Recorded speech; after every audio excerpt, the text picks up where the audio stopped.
Hello everyone, this is General Hand Grenade. Welcome to my war room in Prince George, British Columbia. Today in this video and over the next few days, maybe even the next few weeks, I don't know how long it's going to take me to make it because it's going to be quite extensive. We're going to talk about naval warfare in the game Axis and Allies Global 1940.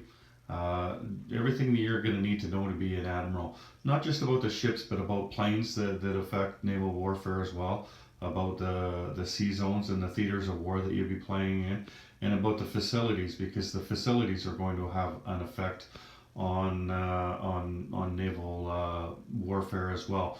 So we're going to talk about everything to do with it, and all the rules that are involved, even the obscure rules. I'm going to try to get to all of it. I'm going to use a rule book. I'm not going to read it to you. I'm going to do this video in a whole bunch of sections. So, when I'm going to do submarines, I'll just remind myself. I'll open up the book and I'll read everything to do with submarines, for instance. And so then I can remember to talk about everything to do with submarines. I get a lot of questions on my channel, and I see a lot of questions on axisandallies.org to do with naval warfare, and that's why I decided to do this video, because there are a lot of misconceptions about how boats move and how they attack and when they attack and things like that. So I thought I'd take this project on. I know it's going to be a difficult one because sometimes I have questions in my own mind. So this will be a learning experience for me as well. This will be geared mostly towards newer players. A newer player will get a lot out of this video, but I think that even experienced players might get some out of it. Not as much as the newer players, of course, but you might be able to pick up something in here. Maybe a rule that you weren't aware of if it's an obscure one, or I'm going to share a bit of strategy and tactics as well. Maybe you can pick up something out of that, but that's going to be later on in the video. Right now we're going to start at the beginning here. So let's just take a look down here. These are all the units that are going to have any effect whatsoever in naval warfare. So you see the ships in the back row there. Those ones are obvious, but there's also facilities too. You've got your industrial complex, and that costs 15 IPCs, and your minor industrial complex that costs 12 IPCs.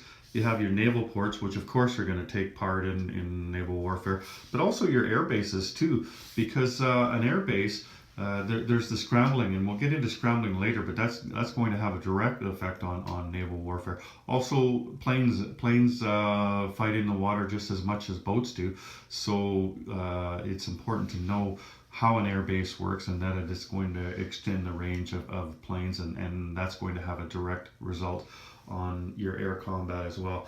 We get the battleships here. That's the most expensive unit on the board, and the most powerful unit on the board of any kind, whether it be air, land, or sea units. And you have your aircraft carrier. That's also a very powerful unit, not in and of itself, but you see in behind there, you've got your tactical bombers, and you've got your fighters, and the fighters are worth 10, the tactical bombers are worth 11, and the aircraft carrier is worth 16. These together, when you put the three of them together in one unit, that makes it even more powerful than a battleship. But the most powerful single unit is the battleship at 20 IPCs. Then you got your cruisers, and that's 12 IPCs, and we'll talk about each of these units. The cruiser, there's not much to talk about. Their abilities aren't nearly as difficult to explain, for instance, as the next one here, the destroyer, which is 8 IPCs. That one that has a lot of different abilities, and the submarine is complicated, just like the destroyer, and probably the most complicated unit and the most misunderstood unit on the entire board of any kind is the transport at 7 IPCs. And even though it has no attack and no defense capability, it is by far the most important ship on the board. And you'll see why by the end of this video. Without transports, then the rest of the boats are pointless, really. I mean, if you don't have transports, then you're not, then your navies aren't going to have any effect in the game. But we'll get to that. So I think we're going to start with facilities, because I tried making this video once already, and I went through the ships, and I had to keep going back and explaining how facilities affected them. So I'm going to go to the facilities first, the industrial complexes and the naval bases and the air bases, and then I'll get into the ships. We'll do that after this. Okay, so let's get started.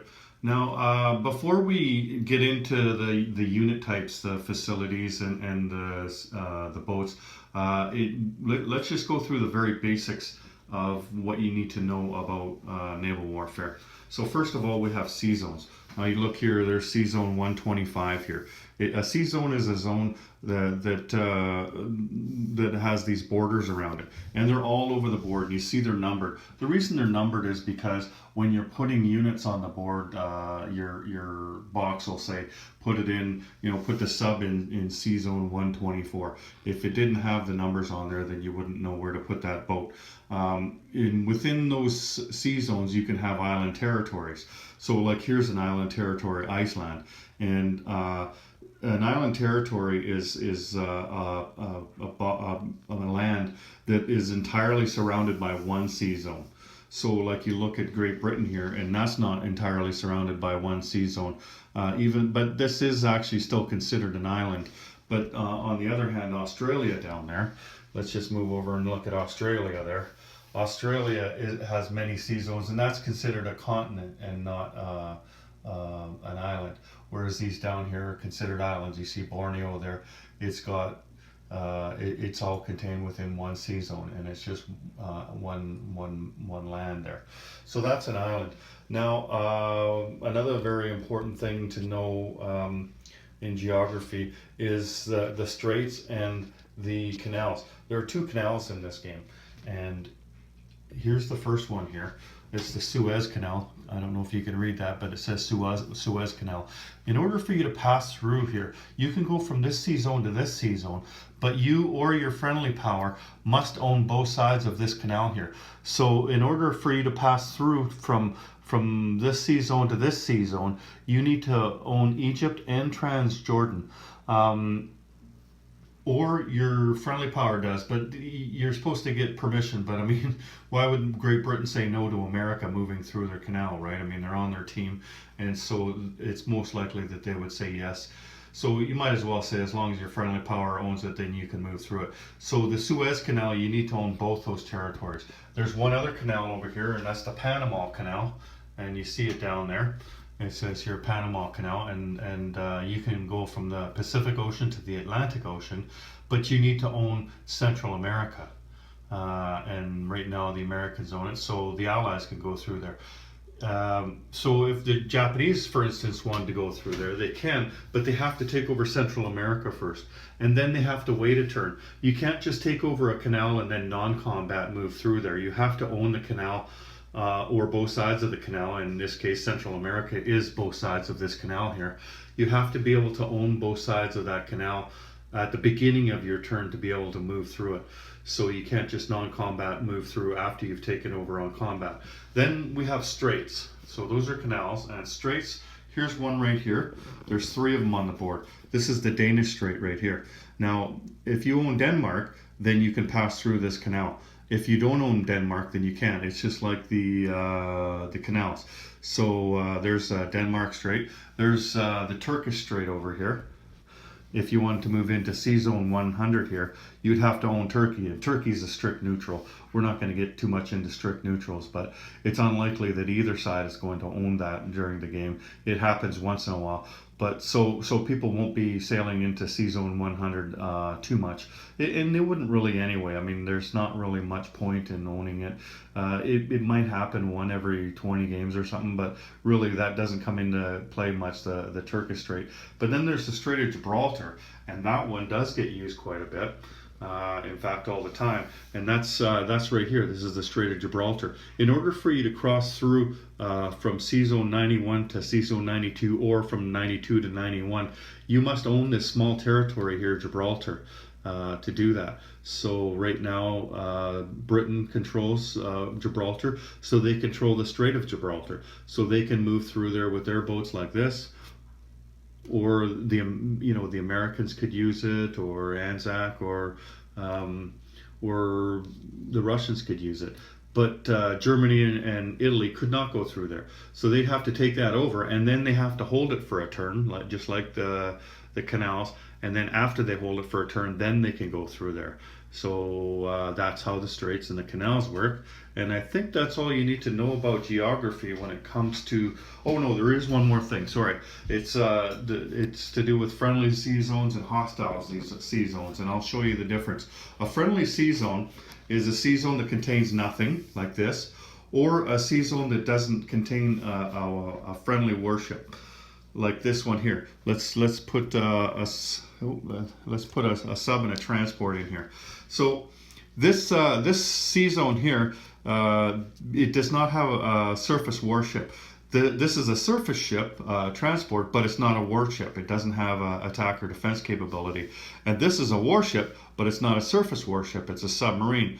So this is a friendly sea zone. The British can go through there.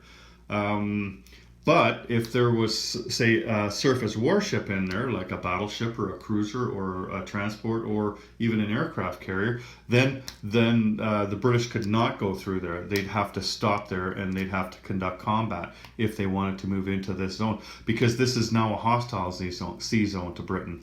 Okay, so that's friendly zone, friendly sea zone. This is hostile sea zone because of the presence of an enemy warship. So that's the difference between friendly sea zones and hostile sea zones, is the presence of surface warships.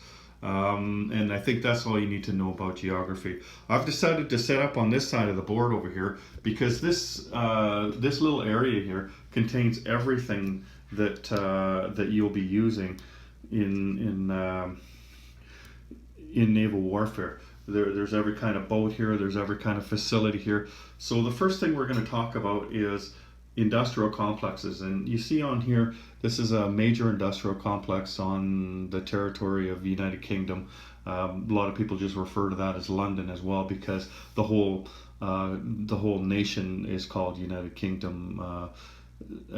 So it's easier to refer to this territory as London, because London is the victory city that is there. So anyway, that's a facility, and you can place your ships on anywhere where you have where you own a facility, any adjacent territory. So with this territory here, United Kingdom, this territory is adjacent to it, Sea Zone 110, and this territory is adjacent to it, Sea Zone 109. You see it's touching there, and this is also Sea Zone 109. But this territory here, Sea Zone 111, that is not adjacent to it. So you couldn't place a boat here because you don't have an industrial complex here. So you can place it in 110 or you can place it in 109, but you could not place anything in Sea Zone 111.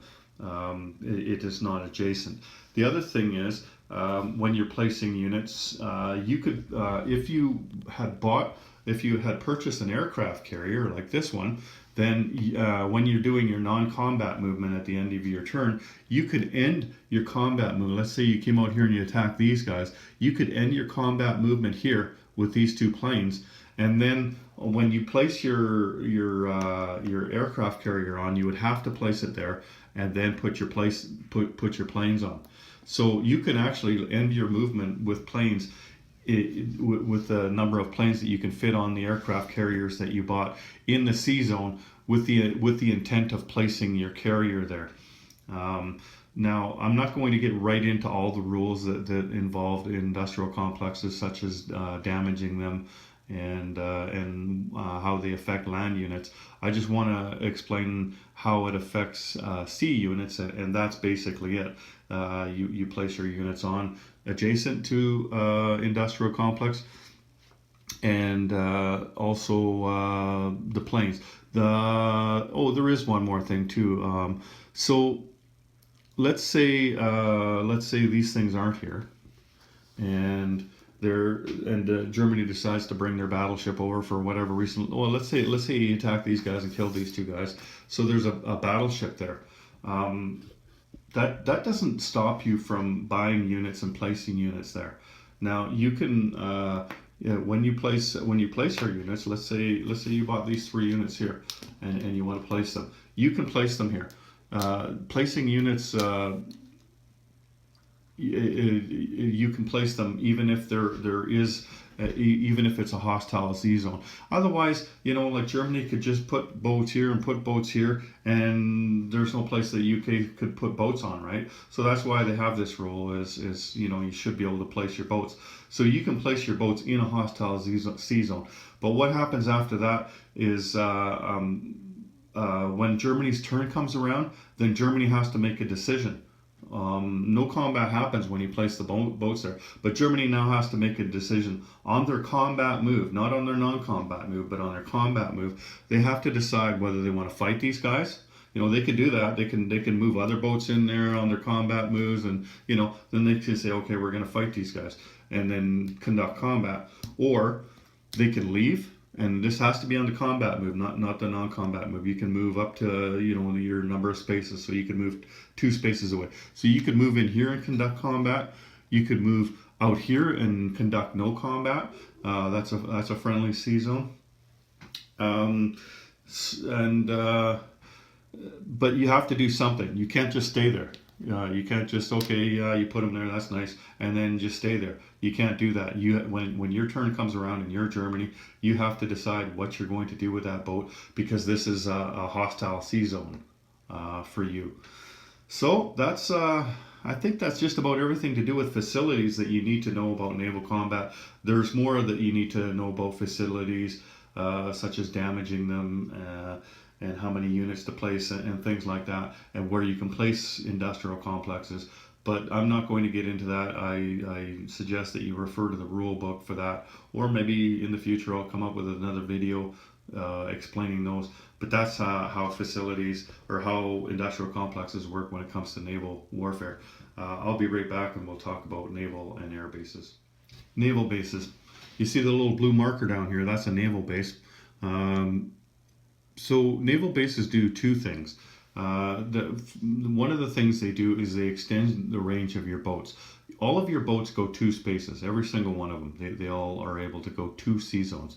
So let's just, for instance, this boat here, it can go 1, 2. So it can go 2 sea zones. But if it begins its movement where there's a naval base, see, and they're adjacent to a naval base here. So if they begin their movement adjacent to a friendly naval base, whether it's their own, like this is their own, or whether it's, say it's an American naval base, there's an American naval base over here, as long as it's a friendly air base, then you could go 3 zones instead of 2. And that goes for all of your boats, not just this boat. So they can go 1, 2, 3. You can go 3 spaces from naval port. So that's one of the things that a naval base does for you. And the other is it repairs your capital ships. These are capital ships right here. We got a battleship and an aircraft carrier.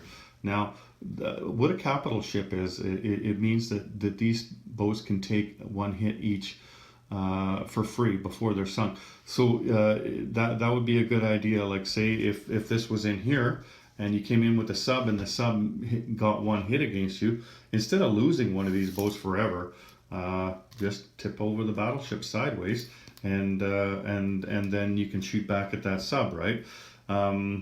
So, and that goes for these, and it also goes for these. You could tip this over, and you call that a damaged aircraft carrier or a damaged battleship if it happened to a battleship.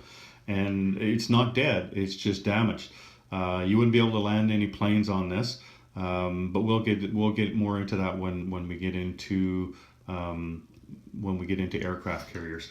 But anyway, what a naval port will do then, okay, so now it's Britain's turn. Germany's finished and that battle's over, and everybody else goes, and then it comes around to Great Britain's turn. Now what they want to do is they want to get their damaged capital ships. Let's say they had 2 damaged capital ships here.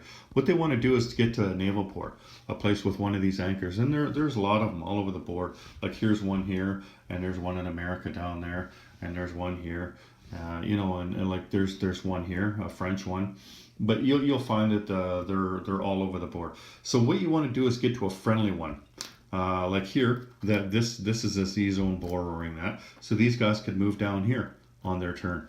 And then on the following turn, at the beginning of your turn, the very first stage is purchase and repair units. So on your repair units phase, you don't have to spend any money to do it. What'll happen is these guys will just stand back up again. Now they're fully functional, and they can they can take that extra hit again. If they were hit while it was on its side, like if these guys came in to right now to this one and attack this one, then he one hit and he's dead.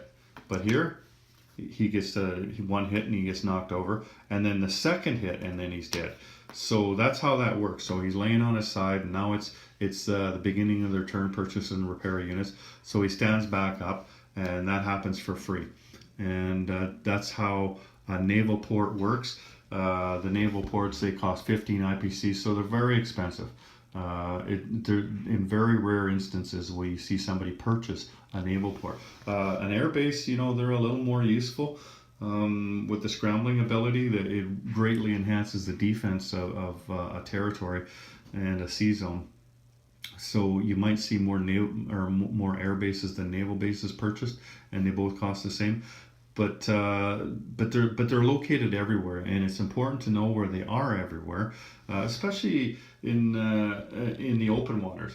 Like here down here, there's one in Gibraltar there. That space, Sea Zone 91, is very important on this side of the board, and we'll get into that later. Because extending the range of your boats, I mean, you can get all the way across the Atlantic and all the way back again if you're using that naval port. So they're very useful in this game. Okay, so air bases. Now, like naval bases, they extend the range of something, but not the naval units. What they extend is the range of an air unit, and all three air units. So you have here a fighter, and you have tactical bomber, strategic bombers, but you also have a tactical bomber. This one isn't the British one. This is the German one. Any friendly air base, it doesn't even have to be your air base. Like there could be here. Let's take the Russian tactical bomber. If he was on London here, then he could go one extra space. Normally these planes go 4 spaces and this one goes 6. But if they start where there's an air base, like on London here, then these ones will go 5 spaces, and these ones will go 7 spaces. That's one thing that an air base does. But and that will affect naval warfare in that they can reach farther out into the water to attack boats. So you need to be aware of where air bases are for that reason, and even more so for another reason, and that is the scrambling ability of air bases. What a scramble is where let's say you want to attack these boats right here, and this is quite common on the first turn for the Germans to attack these. So let's just say they bring in all of this stuff here. They just start flying planes in here, and they could bring in submarines into there, and just bring this plane in. So there's these 3 boats in here, and you bring in all these things here. Now, that doesn't seem like a fair fight, does it? There's 3 fighters there, 3 tactical bombers, 2 submarines. There's another fighter there against only 3 units. However, this sea zone here, Sea Zone 110, borders London, and London has an air base. And on an air base, you can scramble up to 3 fighters out of an air base into a sea zone to help out in defense of that sea zone. And how that would work is Germany would take all of their attack moves, not just this one. They would show that attack move. Maybe they would attack these boats, and they would certainly attack a bunch of places on the land over there. And then they say, okay, I'm done my combat moves. Okay, so then it's up to anybody anywhere that they're attacking to decide if they're going to scramble any planes. And you can scramble either either fighters or tactical bombers. Excuse me. You can't scramble strategic bombers. It has to be a fighter or a tactical bomber. So you can do up to 3, and it doesn't have to be. See, this is London, and London is owned by the British. It doesn't have to be 3 British fighters. It could also be the French player could decide to scramble his fighter, but there couldn't be more than 3 from one territory. So you could say, you know what, I'm just going to scramble these planes in there. So now these things here are attacking all of this stuff right here. Not this one. This one's not in there. But these things are now these boats or these planes are now in the fight. Now they can't just go out there for one round and take some off and then say, okay, that's enough. We don't want to lose these planes and come back. They're in there till Germany decides to stop attacking. Whether Germany takes that over or whether they decide to retreat. You can't scramble for one round and then say, okay, the boats are on their own now and fly back to the land. If you scramble, then you're scrambling until the end of that fight. So you can decide to do that. Now, another thing that is interesting and is a slightly different than that. Let's say they decided to attack this zone instead. Let's suspend our belief in reality and say that all those planes can reach out there just for the sake of argument. Let's say they want to attack these boats right here,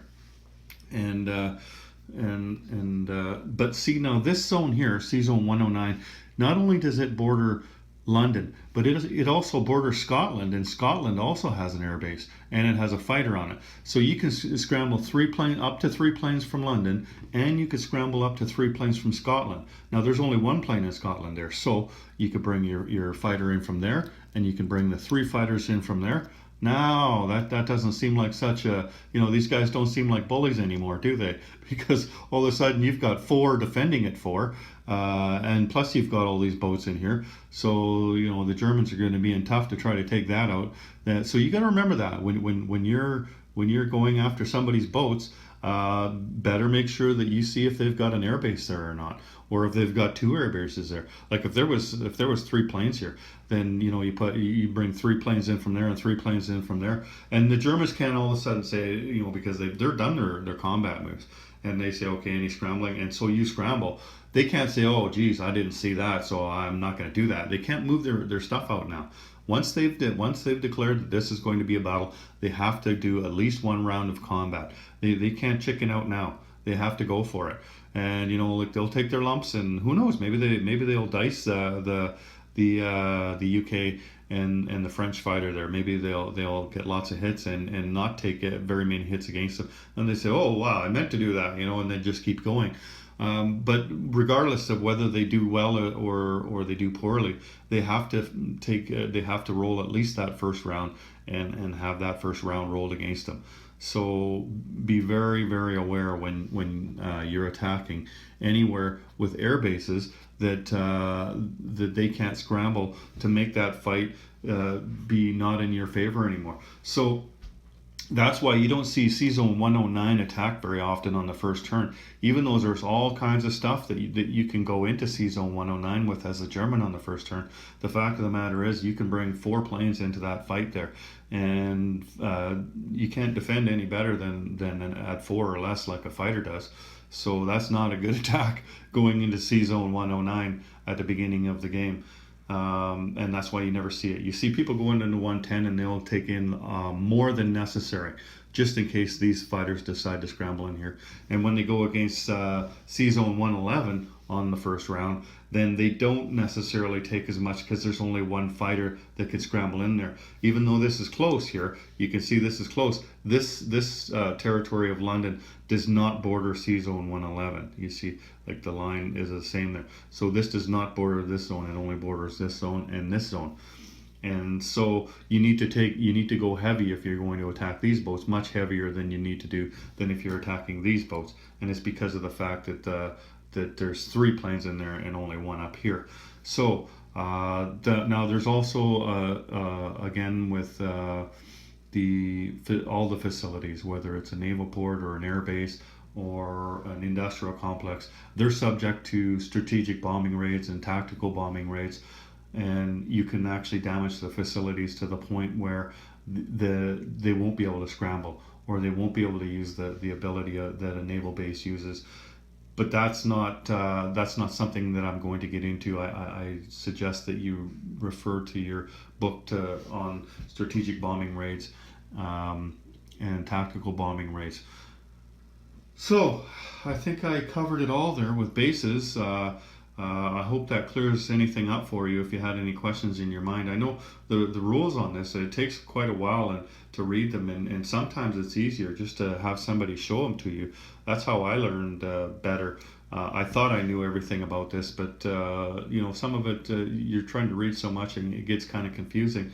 And I watched Young Grasshopper's videos. If you watch his videos on how to play the game, he's got an excellent video on strategic bombing raids that'll explain how to damage facilities. I just find it so much easier if somebody shows me how to do this, and that's why I'm doing this video. And that's the part on facilities. So we'll get to the unit profiles next for the ships. All right, the battleship. The battleship, when the war began in 1939, was considered the king of the seas, and for many, many generations before that. Ever since they started building battleships after the sailing ships were done, battleships, they had the biggest guns, and so they were the most powerful unit. By the end of the war, they kind of realized with the range of the fighters that an aircraft carrier would be more powerful, and so they developed those a little more after the war was over. And today, in today's world, you see that it's the aircraft carrier that's the king of the seas. But when the war began, the Second World War, it would have been the battleship. And in this game about World War II, the battleship, here's the Bismarck battleship. This is the German one. This unit is the most powerful unit on the board, and I don't just mean the German one, I mean any battleship. And I guess I should mention that too, that all of the units on the board, regardless of who they are, even though some of them might have been better than others in real terms, for the purposes of gameplay, all the battleships are equal. They all have the same properties, the same values, and the same abilities. Same with all the aircraft carriers are the same. All the transports are the same. All the cruisers, everything is the same. So it doesn't matter which one I use to do a demonstration. So a battleship is the most powerful unit on the board. It's also the most expensive unit on the board at 20 IPCs. So why is it most expensive? Well, first of all, its attack and defense capabilities are 4. So it attacks at a 4 and it defends at a 4. There are other units that attack at 4, like a strategic bomber, and there are other units that defend at 4, like a fighter. But there's none that attack and defend at 4, like an aircraft, or sorry, like a battleship does. And so that makes it the most powerful fighter. But also, that's not the only ability. It's still got a couple of other abilities. I talked about capital ships just a minute ago. So it gets hit once, it turns over on its side, it's not dead. You have to hit a battleship twice in order to sink it. So 2 hits and it's gone. But 1 hit and it can limp back to naval base and become whole again, and then it's fully functional, and it takes 2 hits to sink it again once you've gone back to that naval base and repaired it. The other ability it has is shore bombardment. Shore bombardment is something you do in an amphibious assault. Like, let's take a look here on Quebec here. There are a couple of units on Quebec here, a couple of British units, and a battleship couldn't just come in and do shore bombardment against those guys, take a free shot, and then sail away. I'm sure they'd like to do that, but they can't do that. They can only do it as part of an amphibious assault. So you look back here, let's say the battleship starts back here, and for some reason Germany had to go up there and get Iceland. So they have Iceland, and they've got ground units on there, and they've got a couple of transports in there. So they decide to do an amphibious assault against Quebec. So they can sail all their stuff in there, and then they'll take in their transports, and they'll take in all their units. So there's 2 infantry, and there's an artillery, and there's a tank. Now what happens there is before this battle begins, before the land units fight at each other, theoretically they all get placed on the battle board. If you got a big battle, then that's what you do. With a small battle, I mean, you don't really need to take all these units off here and put them on a battle board. You can just see, this one defends at 2, this one defends at 3. It's not that hard to figure out. But anyway, theoretically, you take all these units off and place them on the battle board. Then the battleship gets 1 shot. And it's at 4. So you would roll the dice, and if you rolled a 1, 2, 3, or 4, then these guys got to lose 1. Now, they would probably lose this guy, no doubt, because he defends at less than that. For some reason, though, this guy still gets to shoot at all these things over here. Even though the battleship nailed the land before these guys even got there. This guy still gets to shoot. So then after that happens, after the battleship takes a shot and takes that guy off of there, then all of these things roll, and then this guy rolls, and whatever happens, say this guy got hit, and say they took one off of there, and that's how that combat worked. The shore bombardment worked. One thing you need to know about shore bombardment, though, is that you can't use more than one ship to bombard than you have ground units. Let's say, for instance, you only went in with one infantry. And another thing that can do shore bombardment is also a cruiser. So let's say that you took this in there like that. So you've got two things that can do shore bombardment, and you've got the transport that transported the infantry in there. Now you can't use both of these things to bombard because you only have one infantry or one ground unit. It doesn't matter what kind of ground unit. You probably wouldn't go with one infantry against them, but you could go against, like this would be plausible. So you take one shot with your battleship. You could use the cruiser, but the battleship shoots at 4 and the cruiser shoots at 3. So you would use the battleship and you take a shot, and let's say you took this guy out, but then this guy still gets a shot, and this guy gets a shot, and this guy gets a shot in the ground battle. But if you had taken the infantry and the tank in like that, then you would get to use both of these, because now you have two ground units in there. So you could shoot with the battleship, shoot with the cruiser. Let's say you took them both out, then these guys both get a shot, and then they take one off maybe, and so you're left with the tank, and you took that territory over. So that's how the shore bombardment works. Amphibious assaults, I mean, that's a very simple amphibious assault, but and we're going to get into amphibious assaults when we do the transport stage. What I really want to get to was the battleship's shore bombardment. But there is one more thing that you need to know about shore bombardment, and that is if there was a surface warship in here, not a transport and not a submarine. We talked about that earlier. Those don't make a sea zone hostile. But any kind of surface warship, so let's say it's a destroyer, and you came in with all those things that I mentioned before. So you brought in everybody that I was talking about. There we go. And you can't drop those off yet. These guys are all on the transport. Now you have to fight this destroyer here first before you can attack the land. That's no problem. So you go ahead and you attack this guy and you take him out. You can't do shore bombardment now. Even if it was just the battleship that took this out, even if that's all you took in against this, and these guys were going in against the land. If you took this out, you still can't do shore bombardment with this other one here. If you have to resolve a battle in the territory that you're doing an amphibious assault from, then you don't get to use your shore bombardment capability with either the battleship or the cruiser. You all that happens is that you would just drop your units in there, and then the land units would fight. There will be no shore bombardment. However, if you went in, same scenario, except instead of a destroyer, if there was a submarine in there, then you could just ignore the submarine. This submarine does not make the sea zone hostile. So you could do your shore bombardment with those two. That's if you decide not to attack the submarine. If you decide, you know what, we're in here and we might as well kill the submarine anyway, so this guy's going to attack him, that means this guy can't do a shore bombardment, because you made this a hostile sea zone by attacking this submarine. So if you wanna, like in this case here, it would be better for you to ignore the submarine and do the shore bombardment with both of them than it would be to take out the submarine and just do the shore bombardment with one of them. So, or it just depends, you know, like if you've got overwhelming odds against these guys, then sure, you might want to just, if you don't need the shore bombardment to take that territory over, if you've got more than enough to do that, then sure, go ahead and attack that submarine. Otherwise, just ignore the submarine. And the same goes for a transport. If there's a transport in there, you can choose to ignore that transport and attack the land and do your shore bombardment. But if you choose to attack that the transport, then that means there's going to be no shore bombardment. That means that you made the sea zone hostile by creating a battle here. So you can ignore them and do your shore bombardment, or you can attack them and don't do your shore bombardment.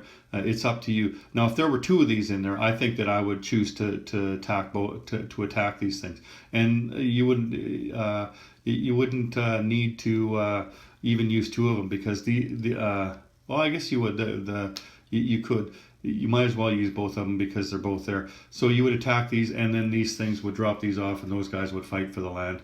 That would probably be the best thing to do, because then you get to kill these two things. One's worth 7 and one was 6, so those are 13. I mean, that's a worthy target.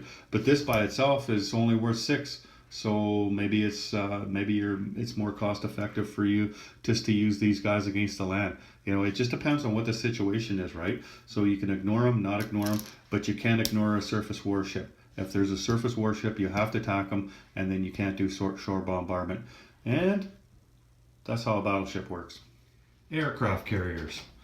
You're going to find that the aircraft carrier is the most useful unit on the board when it comes to naval warfare, and that's because of the range that you're going to get, and I'm going to show you that range when you have fighters. But there's things that you need to know about it, and tactics that you need to use to maximize the efficiency of what you do. The better you're able to use your carriers, and all your boats, but especially your carriers, the better you're able to use your carriers, the more effective that you're going to be at naval warfare. So what we have here on the screen is 4 different aircraft carriers from America. And they're all the same aircraft carriers, but they're loaded differently. So on the far left, we have one here that has nothing on it. So this aircraft carrier in and of itself is 16 IPCs, and it doesn't have an attack value. It's an attack value of 0, so you don't roll a dice when you're attacking somebody with it. But when somebody attacks the carrier, then it has a dice roll of 2 or less. So if you roll a 1 or a 2, then you score a hit on the piece that is attacking you. Now, even though it has no attack value, it can participate in an attack, but it has to have another unit in with it, another unit that does have a combat value. Like you couldn't just use a transport, because a transport doesn't have an attack value. But like this carrier here has planes on it, and planes have an attack value, so you can attack somebody with this carrier, but you can't attack somebody with this carrier by itself, because it does not have that attack capability in and of itself. And so why would you want to attack with a carrier? Well, the reason is because you can, as we spoke earlier about capital ships, you can use a carrier and take one hit with that carrier, and the carrier still isn't destroyed. It is damaged, and you can't take off with any planes while it's damaged, and you can't land with any planes while it's damaged. But you don't lose the carrier, not until it gets hit a second time. So let me just show you why I loaded up the carriers this way, why there's 3 different ways. So we've seen the carrier that didn't have anything on it, and we know what that's all about. So there are 3 different ways to load a carrier, and so here you have 2 fighters on a carrier. Here you have a fighter and a tactical bomber, and here you have your tactical bomber. Now this one here is the least effective. And the reason is because of the attack and defense values and combined arms, and I'll explain that to you right now. So a tactical bomber and a fighter together, the fighter will increase the attack value of the tactical bomber from 3 to 4. So if you're going to attack somebody with this carrier, then you've got 1 at 3 and 1 at 4. So that's pretty good. And as far as defense goes, if somebody attacks you, then there is no combined arms, but the fighter defends at 4. So again, you're going to have a defense of 2 for the carrier, and another dice at 3 or less, and a dice at 4 or less. Whereas if you look at this one here, the attack value of this without the combined arms, the carrier isn't going to attack, but these things, that's going to attack at 3 and that's going to attack at 3. So it's not as good as this one, where this one attacked at 4 and this one attacked at 3. It's just a 3 and a 3. Now defensively, if you knew that you weren't going to use it for offense, if you were certain that what you wanted out of your carrier was defense and nothing more, then this would be a better way to go, to have two fighters on it, because your carrier defends it 2, and the fighters each defend it 4. So that's as strong as you can get on defense, is 2 fighters on a carrier. And then you look on the defense of this, again, the carrier defends it 2, but the 2 tactical bombers each only defend it 3. So definitely this carrier here is the strongest on defense. This carrier here is the strongest on offense. And this carrier here, I don't recommend that you load up 2 tactical bombers on. I mean, it's good enough to have if you know, like you need a landing space for, and sure, certainly just land your tactical bomber there. But when you're buying planes, just because these planes are bigger and they look cooler, don't buy tactical bombers for that reason. Understand that you have the combined arms of the 2 of them together, and this would be a much better way to build a carrier with 1 of each than it would be for this. Now this is the best all around. This is the best defense. This is the best all around, and the best offensive, because this has defensive capabilities and better offensive capabilities. This one has better defensive capabilities, and this one is just it has less defensive capabilities than either of the other 2, and less and the same offensive capabilities as this one. So this is the least desired here. This for offense is the most desired, and this for defense is the most desirable that you can have for a carrier. So I hope that doesn't confuse you, because I know exactly what I'm talking about, and I think I explained it properly. So how do we use them? Now, one thing you have to understand, let's take the one with 1 of each on it when we're looking at this. When it comes to combat movement, it's your turn, it's the Americans' turn in this case here, and combat movement. Let's say you wanted to attack, here, let's put some things in the water here, some Japanese. Let's put them over here. Well, let's move this over here then. We'll make them a couple of spaces away. So you've got some things over there, and you've got a carrier over here, and you're probably not just going to attack it with planes, but you could. Okay, so well, let's bring in one other thing then. Let's take a sub with that American carrier. So you've got a sub and an aircraft carrier, and they're going to attack these things over here. Now you can't just move the carrier over like this, because when you're on attack, when you're attacking, and when you're going to move your carrier, those planes take to the air. They automatically are in the air. So what happens is, okay, it's combat movement, so these things are off the carrier. Now you can move the carrier and the sub over there, but you know what though, these boats don't have to go anywhere. See, these boats here, they can stay here, and they can go somewhere else if they want, because your planes are not married to the carrier that they started with. You could have this other carrier over here sitting here, and you could have these planes fly in here, up in here, and then land on this carrier. You don't have to land these planes on that carrier. These planes could go against the land up here if they wanted. You know what I mean? Like they can just fly up there and attack the land. They don't have to land on the same carrier that they took off from. You could use this plane here from this carrier, and you could use this plane here from the Philippines. You could come down there and attack these guys. As long as when you take off, you can land, and like the movement of your planes here are at 4. None of them had taken off from an airbase, so their movement ability is 4. You can go, when you add up the attack movement or the combat movement and the non-combat movement, you can't go beyond 4. So before you even leave, you have to make sure that you have a place to land. And when you're landing, you can either land in a friendly territory or your own territory, or you can land on a friendly carrier. Like the Americans, they could land on this American carrier, but they could also land on a British carrier or an Anzac carrier if they wanted to. As long as there's a space available for it, you can only have two planes land on a carrier. But anyway, that's important to know, that your planes do not move along with the carrier. So your carrier is going to move over there, and then your planes are going to fly over there if that's what you were going to do. So these planes have gone to spaces, right? And then you conduct your combat, and we'll get into that later about conducting combat. We're just talking about movement and the abilities of the carrier. Now these planes have gone too. Now, once this combat is over, if these planes survived, they can also go to more spaces.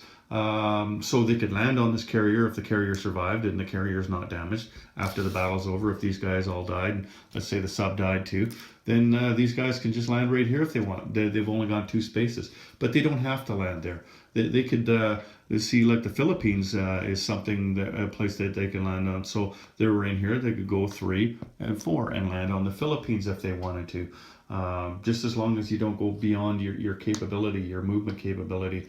Now, let's say that you have an empty carrier sitting out there or wherever, and you wanted to attack, and you had this plane over in the Philippines there. So you wanted to attack Sumatra down here, for instance.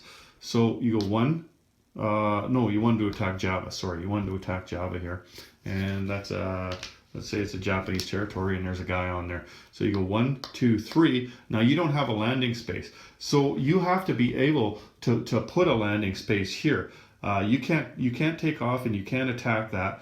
Let's put a guy on there that makes it a little easier to see. You wouldn't be able to attack this guy if you had no ability to put a carrier into this sea zone and to land there.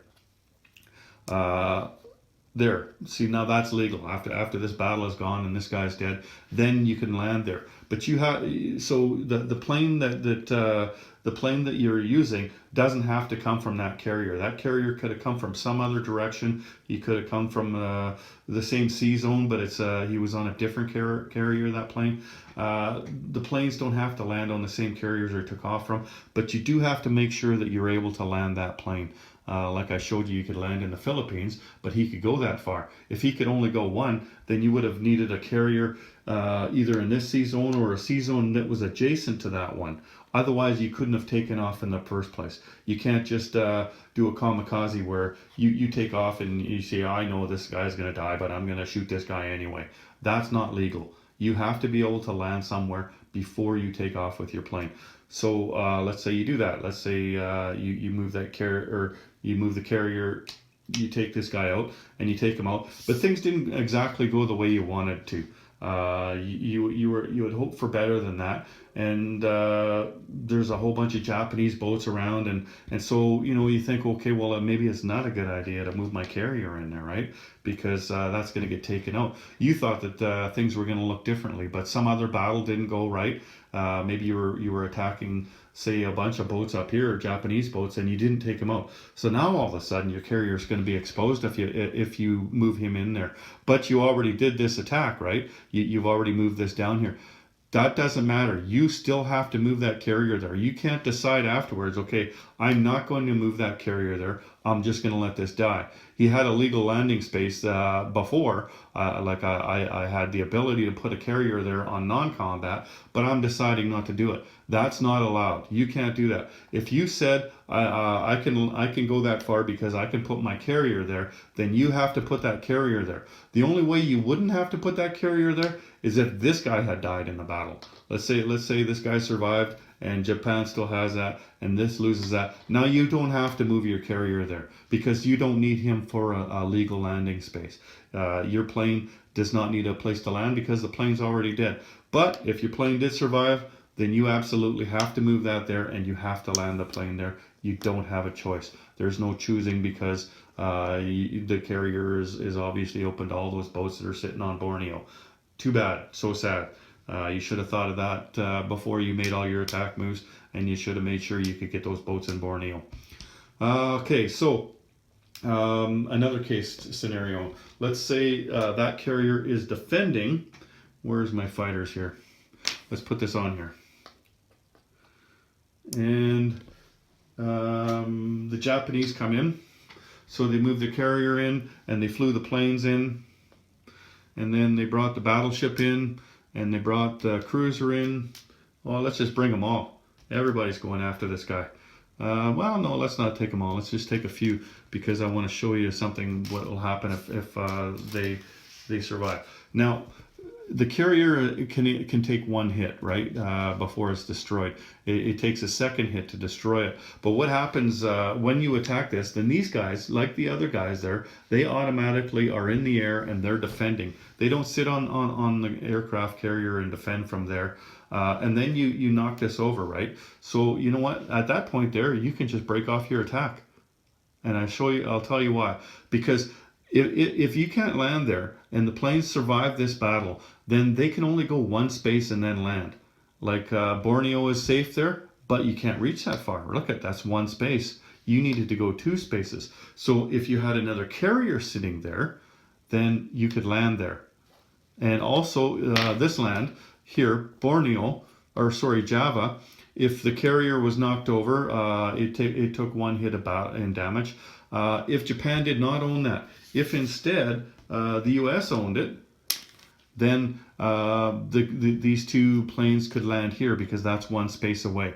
So they could either land on a carrier that's one space away, or they could land on land territory that's one space away if you own it. But in this case here, if Japan still owned that land, and the U.S. did not have a carrier there, then these two planes that are there that survived that battle, if they can't fly one space and land, then these planes are dead. That's just the way it is. These planes don't get to land, and they die automatically. They just fall into the ocean because they run out of gas, apparently. What else? Other planes here. Remember I was talking about, okay, let's say this is what you had on this carrier, and you were going to attack that same attack that I talked about earlier. You were going to attack up there. They were going to attack this carrier here that's two spaces away. Now this guy leaves the carrier and he flies over there, two spaces, and the carrier travels over there. But this guy does not leave. This guy stays on there. If you're on somebody else's carrier, then you're considered cargo. You stay on that carrier, and then if this carrier got knocked over here, like we just talked about there, if he was damaged, then the plane stays on the carrier, and that plane cannot fly off of there. He can't just up and fly over to Australia. He has to wait till the Americans' turn, and then the Americans are going to move over to this naval base here. And then they have to wait till the turn after that when it's the start of their turn, and it's the purchase and repair units phase. Then the American gets to stand back up, and then on Anzac's turn, then they can fly that plane off of there. Okay, so when you're attacking, if the carrier is damaged, and this plane did not leave the carrier, he was not allowed to leave the carrier. It was not Anzac's turn. But on the other hand, if in that other scenario that we had, somebody is attacking this carrier, let's just go back to where we were before. This carrier attacks this carrier. That means both of these planes are defending, because when a territory, whether it's a sea zone or a land territory, is attacked, then everybody is attacked. So now that plane takes to the skies, and he gets to roll. He's won at 4 or less, same as this plane here. But now if this thing is damaged and the battle is over, now these guys have to, same as before, they have to go one space and land, and if they can't, then they're both lost. So it's kind of confusing, isn't it? Where if you're attacking, then the guy is cargo and he stays on there. The other thing is, like, it could be an American plane that's on there. Let's say you just took that in there for whatever reason you did. You took that into the attack up there, and it got knocked over. Now, geez, I don't know if that could happen. Yeah, I don't think that couldn't happen. The American plane would be in the air, so that can't happen. So yeah, it's what I said before. The planes are in the air when they flew over there, and if they can't land, then they're dead. And if they get attacked, then they take to the air, and if it knocked over and they can't land anywhere, then they're dead. Oh, boy, that's a lot to talk about, and it's a lot to know, isn't it? But you can see how it extends the range, though. You can fly your planes 4 spaces away. You know, like you can start. Let's see. If we're here, let's go 1, 2, 3, 4. Or actually, here, let's go here. 1, 2, 3, 4. They could attack this down here. These planes up here, up in India, they could come 1, 2, 3, 4. They could attack this carrier down here like this, as long as you're able to put a carrier in there. And actually, those planes took off from an airbase, so that's 5. Let's say there's an American carrier right here. These planes could come down here and attack this, and then go out here and land on this carrier. As long as they had that legal landing space before they took off, or were able to put a legal landing space there. Like if they had a carrier that could move there from anywhere, then they could have done that. So that's how it extends the range. But what you want to make sure that you're not doing is something that we used to do when we were playing the classic game, and I don't know if that was right in that game or not, but what we used to do, and we could extend the range, is go 1, 2, and then take the planes 4. It doesn't work that way. The planes leave the carrier as soon as the carrier starts moving. So they jump in, they jump in the air, and then, you know, if the carrier's gone too and the planes are there, then the planes have gone too as well. Now, when you're moving, just for the expediency of moving, like let's say that this carrier was going to go in here, I wouldn't take the planes off and physically fly them over. What I would do is I'd just move this in there. Okay, the carrier's gone one space and the planes have gone one space. It just makes it a little bit easier. You know what I mean? You know that the planes are in the air. You know that they're not on the carrier. Just it's a way to get the game going just a little bit quicker if you just move them like that. But you know that carrier, the planes have gone 2 spaces. It wasn't just the carrier. The planes have gone 2 spaces as well. So they can still go 2 spaces from there. It's just to visualize it though. Technically, the planes would have come off of there, they would have flown up independently, and then they would have landed back on. But you know, like if you're just non-combating the carrier down there, then just leave the planes on there and move the carrier. I don't think your opponent's going to be too upset about that. And I do believe that that's all there is. Let me just take a look at the rule book here. So yeah, carriers are pretty complicated things. It's not cut and dry. I think that's it. Yep, that's it. Okay. Cruisers. Perhaps the easiest boat in the game to explain is the cruiser, because a cruiser is kind of boring when you consider the abilities that the other boats have. The cruiser really only has one ability. Other than the normal attack and defense. It'll attack at 3, it'll defend at 3, it costs 12.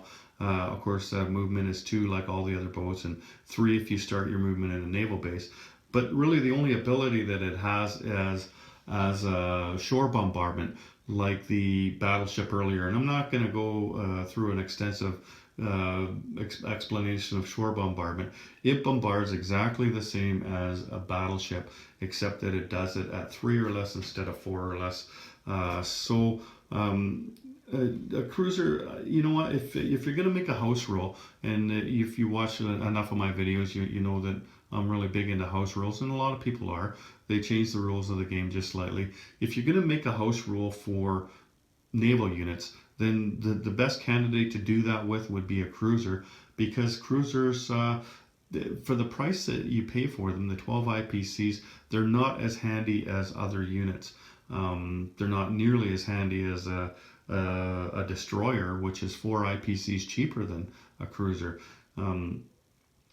It does attack and defend better than a destroyer, but the abilities of a destroyer far outweigh the abilities of a cruiser. So if you're making a house rule, like I've got 2 house rules that involve cruisers, and they involve radar and the transportation special forces unit, but that's not part of the rules that you need to know. We're just discussing the out-of-box rules, which are the rules that are in the rule book.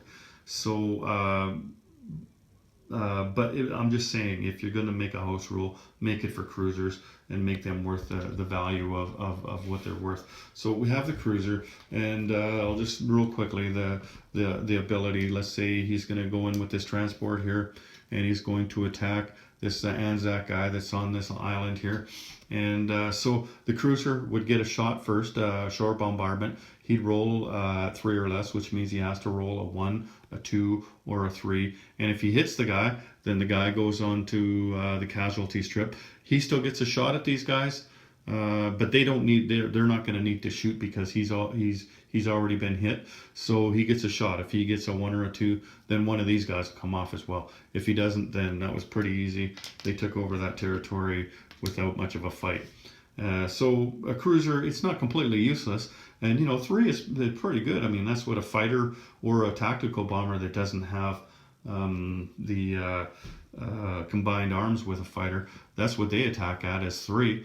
A tank attacks at 3, and we think tanks are powerful. So a cruiser is pretty powerful, but it's kind of boring in that that's all it could do is the shore bombardment. So anyway, that's cruisers. Destroyers. Now these babies are really handy. They only cost 8 IPCs, and although they only attack at 2 and defend at 2, it's their other characteristics that make them so handy, and why you should have a lot of them in your Navy, why you should learn to utilize these things. Because I tell you, if you don't stock up on destroyers, I'm going to stock up on submarines, and I'm going to win that in the battle in the seas because of that. So you really need to have destroyers, and they're good for more than one thing. Now we'll get to why they're so good against submarines in a second. I'll tell you. I'm going to explain blocking here. Because that's what they're really good for as well. Now you can block with any surface ship, any surface warship. Excuse me. You couldn't block with a transport, but you can block with any surface warship. But the reason that destroyers are so good for that is number one, they can also fight submarines. And they're the cheapest unit because you use a blocker knowing or expecting that you're going to lose it. So why not lose the cheapest unit that you have available to you? The submarine is a cheaper unit here, but the problem is that warships can go right through submarines. They just go right through them like they weren't even there. But if you're using a surface ship, a surface warship like a destroyer, then that enemy warship that's coming down has to stop in this zone. So they have to stop there, and they have to fight this, and then they couldn't move on until the next turn. So after they take this guy out, well then they can go against this sea zone. But they have to stop there, and they have to do combat. Now that they've done combat, they can't move anymore. So then they can move on next turn. But that's what a blocker is really good for, is for protecting things. Like let's say you had one good reason to use a blocker aside from the land is let's move this up here and here.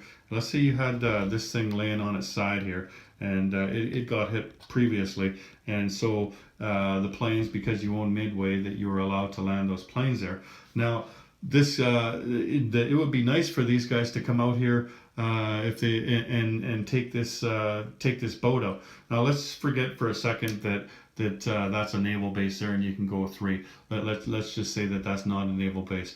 So the ships would not be able to come around here and attack this thing that's laying in the water. That's easy pickings, and that's an expensive ship, and that's why you might want to go against it. Again, let's forget about the fact that they're in these sea zones. If they were in a different place, then this might make a lot more sense to you. So it'd be nice to bring in a destroyer or something like that, but you can't. Because this destroyer blocks the path. Now, why you want to use a destroyer instead of, say, a cruiser, like if you had used a cruiser instead, then these guys could still move through right past a cruiser with a submarine to attack that thing, that aircraft carrier, because surface ships don't, or any kind of ship does not block a submarine. A submarine can move right through them as though they were friendly sea zones, and to them they are friendly sea zones. The only thing that makes it an unfriendly sea zone is if you have a destroyer in them, because the destroyer is the only thing that can see that. So this guy couldn't come in down here and hit him. He would have to stop at once they reach a zone with a destroyer in it, they have to end their movement, and then they would have to conduct combat against that destroyer. So like they'd move in here with a bunch of stuff, and then they take the destroyer. But then your turn comes along, and then you leave, right? And then okay, so you know they got no reason to attack that spot anymore because you've flown these planes away and you've moved that aircraft carrier away. So instead of losing a $16 or 16 IPC aircraft carrier, instead you lost an 8 IPC destroyer. And that is why destroyers are so good, because they're cheaper than what you might be giving up if you didn't have a blocker in front of that. And quite often what you'll see when I'm playing, or when an experienced player is playing, is you've got a bunch of stuff in Hawaii down here, and you got a bunch of stuff in Japan up there. Quite often what you'll see, like here you got a bunch of stuff in here, and you got a bunch of stuff up there. There's only one route that you can take where you can reach from there all the way up to there, or from there all the way down to there, because there are 3 spaces, and they're both naval ports, so they can reach 3 spaces. See, 1, 2, 3. So they can reach there. But if you have a blocker here, and if these guys have a blocker here, then you can't reach. Like this guy, he can't reach now because he has to stop there with that destroyer being there, right? There's no route around that. Like he'd go 1, 2, 3, but he can't reach over there. You go 1, 2, 3, but he can't reach over there. The only way he could do it is by going 1, 2, 3. So if you put a blocker in this zone, then the reason you would do that is so that you would give yourself time over there. Like you wouldn't just attack it with one guy, right? You would take your whole fleet up there and you would attack it with everybody, and then they know you're coming. So now they know that. So you take this guy off. Now they know, okay, they've got a turn to build more boats, or to move more boats back there. You know, like if they only had a couple boats in there and they had a bunch of boats over there, they could move all those boats back there so that these guys couldn't attack Japan, right? So that's why you would use a blocker, is to give yourself time, or to protect a unit that's limping away, or you know, just to protect something else. But you need to have it that one space away. Like here, if you had this is not a blocker. If Japan wanted to come down and attack Hawaii, this isn't a blocker, because in an amphibious assault, you could come down with your stuff, and you could take that guy out, and then the transport could put the stuff on, because they're in the adjacent territory. They're adjacent to Hawaii, so you could do this. But if this guy was here, then you couldn't do that. You couldn't do that. These guys would have to come here, and then they would have to fight the destroyer, and then once they done that, now they can't move. Like they can't move that guy in there and then fight the destroyer and then move these guys down, because their attack movement, their combat movement has already been done. You have to do all of your combat movement, then you have to conduct your combat. So these guys could not have moved in there. The combat movement is already over. So that's why blockers are so good. You can't have them adjacent to the territory that you're protecting. You'd have them one space away, or you'd have them one space in front of boats or whatever. Like here, if you wanted to protect the American mainland here, you could put one of them here and one of them here. Now they can't attack Sea Zone 10 here, and they can't attack the land here, because they'd have to go around, and they just don't have enough spaces to go around. Like if they didn't own this space here, if the Americans still owned it, they would only be able to go 2. So they go 2 here, they wouldn't be able to attack. Obviously they couldn't go around this way, because that's even a longer route. They would have to go through here. So you could protect yourself. You could protect your coastlines, and you could protect boats. You could protect anything you want to protect just by putting these destroyers out. And like I said, you could use other kinds of ships if you wanted to. Like you could use the Battleship for that. But they're going to bring in a whole bunch of boats then, and they're going to take that Battleship out, and you're going to lose the Battleship. So this is a $20 piece. This is an $8 piece. Or sorry, this is an $8 piece. They do the same thing when it comes to being a blocker. Of course, the Battleship is going to get a better shot back at the other guys, but still, you're losing $20 instead of losing $8. So that's why this is better to use. It's better to use than a cruiser, because it's cheaper, and because this will stop a sub, whereas this won't stop a sub. Same with a Battleship. You could sail the submarine right through a Battleship, so that's not going to stop it. Now, as far as negating submarines, it doesn't just stop the movement of submarines. And let me just put these back over here, get them out of my way. Let's bring a submarine down in here. Now a submarine, when it's attacking, if it was attacking this territory here, so let's say all these things were in here, and it was attacking. Let's get an American sub in there too. Now when you're doing your combat, when you're conducting combat, the first stage in combat, okay, everybody's moved, everybody's ready to go and all that, and say this guy decided he's going to scramble in there because he's at an air base. We better bring more in then, right? These guys are not on here. They have to be off because they had to have flown in. Okay, so the first thing that happens is the submarines have to make a decision now. Will they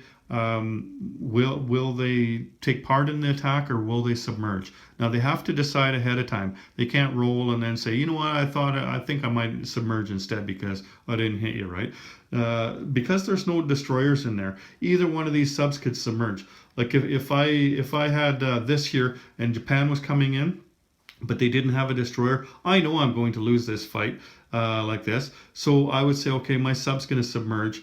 You can go ahead and kill these two things, right? But if I had lots in there, then I'm not going to submerge. I'm going to say, okay, yeah, I'm going to take part in the fight. So that's what happens when there is no destroyers. But if you have a destroyer in there, then there is no choice. The submarines at that point, they have to attack, because these destroyers, they're the ones with the sonar in them. So neither one of these submarines are going to get that first strike capability, because there's a destroyer on each side. Take one destroyer out like this, like for the Japanese player. Now this guy on that first part, the surprise strike, he's going to get a shot, and he's on defense, so it's only at 1. Submarines attack at 2 and they defend at 1. So this guy's going to get a shot. If he hits any of these things, then that like let's say he hits this sub here, that sub doesn't get to shoot. The sub, he took his shot and nobody's seen him coming. So this guy loses out. He's dead and he's gone without ever getting to shoot back.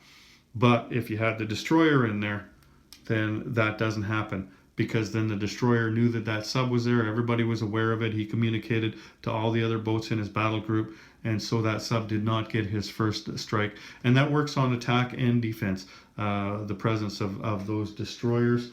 What else do they do? Oh, and as far as planes go, so let's get rid of all of these things here. Now that sub, he could be sitting right here, okay? And now this plane would like to come out here and get that guy, but he can't see the sub. Now a sub can't hit a plane, and a plane can't hit a sub in naval warfare unless the plane has a destroyer on its side. If there's a destroyer there, then that destroyer radio goes up to the airplane. The sub is right here, so then the plane can shoot the sub. The sub can never shoot the plane, no matter what's in there. But if the destroyer is there, then that plane can shoot that. If that destroyer is in there, the plane can shoot the sub. And that really is here. Let me show you over here. That's really important over here in the Atlantic, where you see all the German subs there that they start the game off with.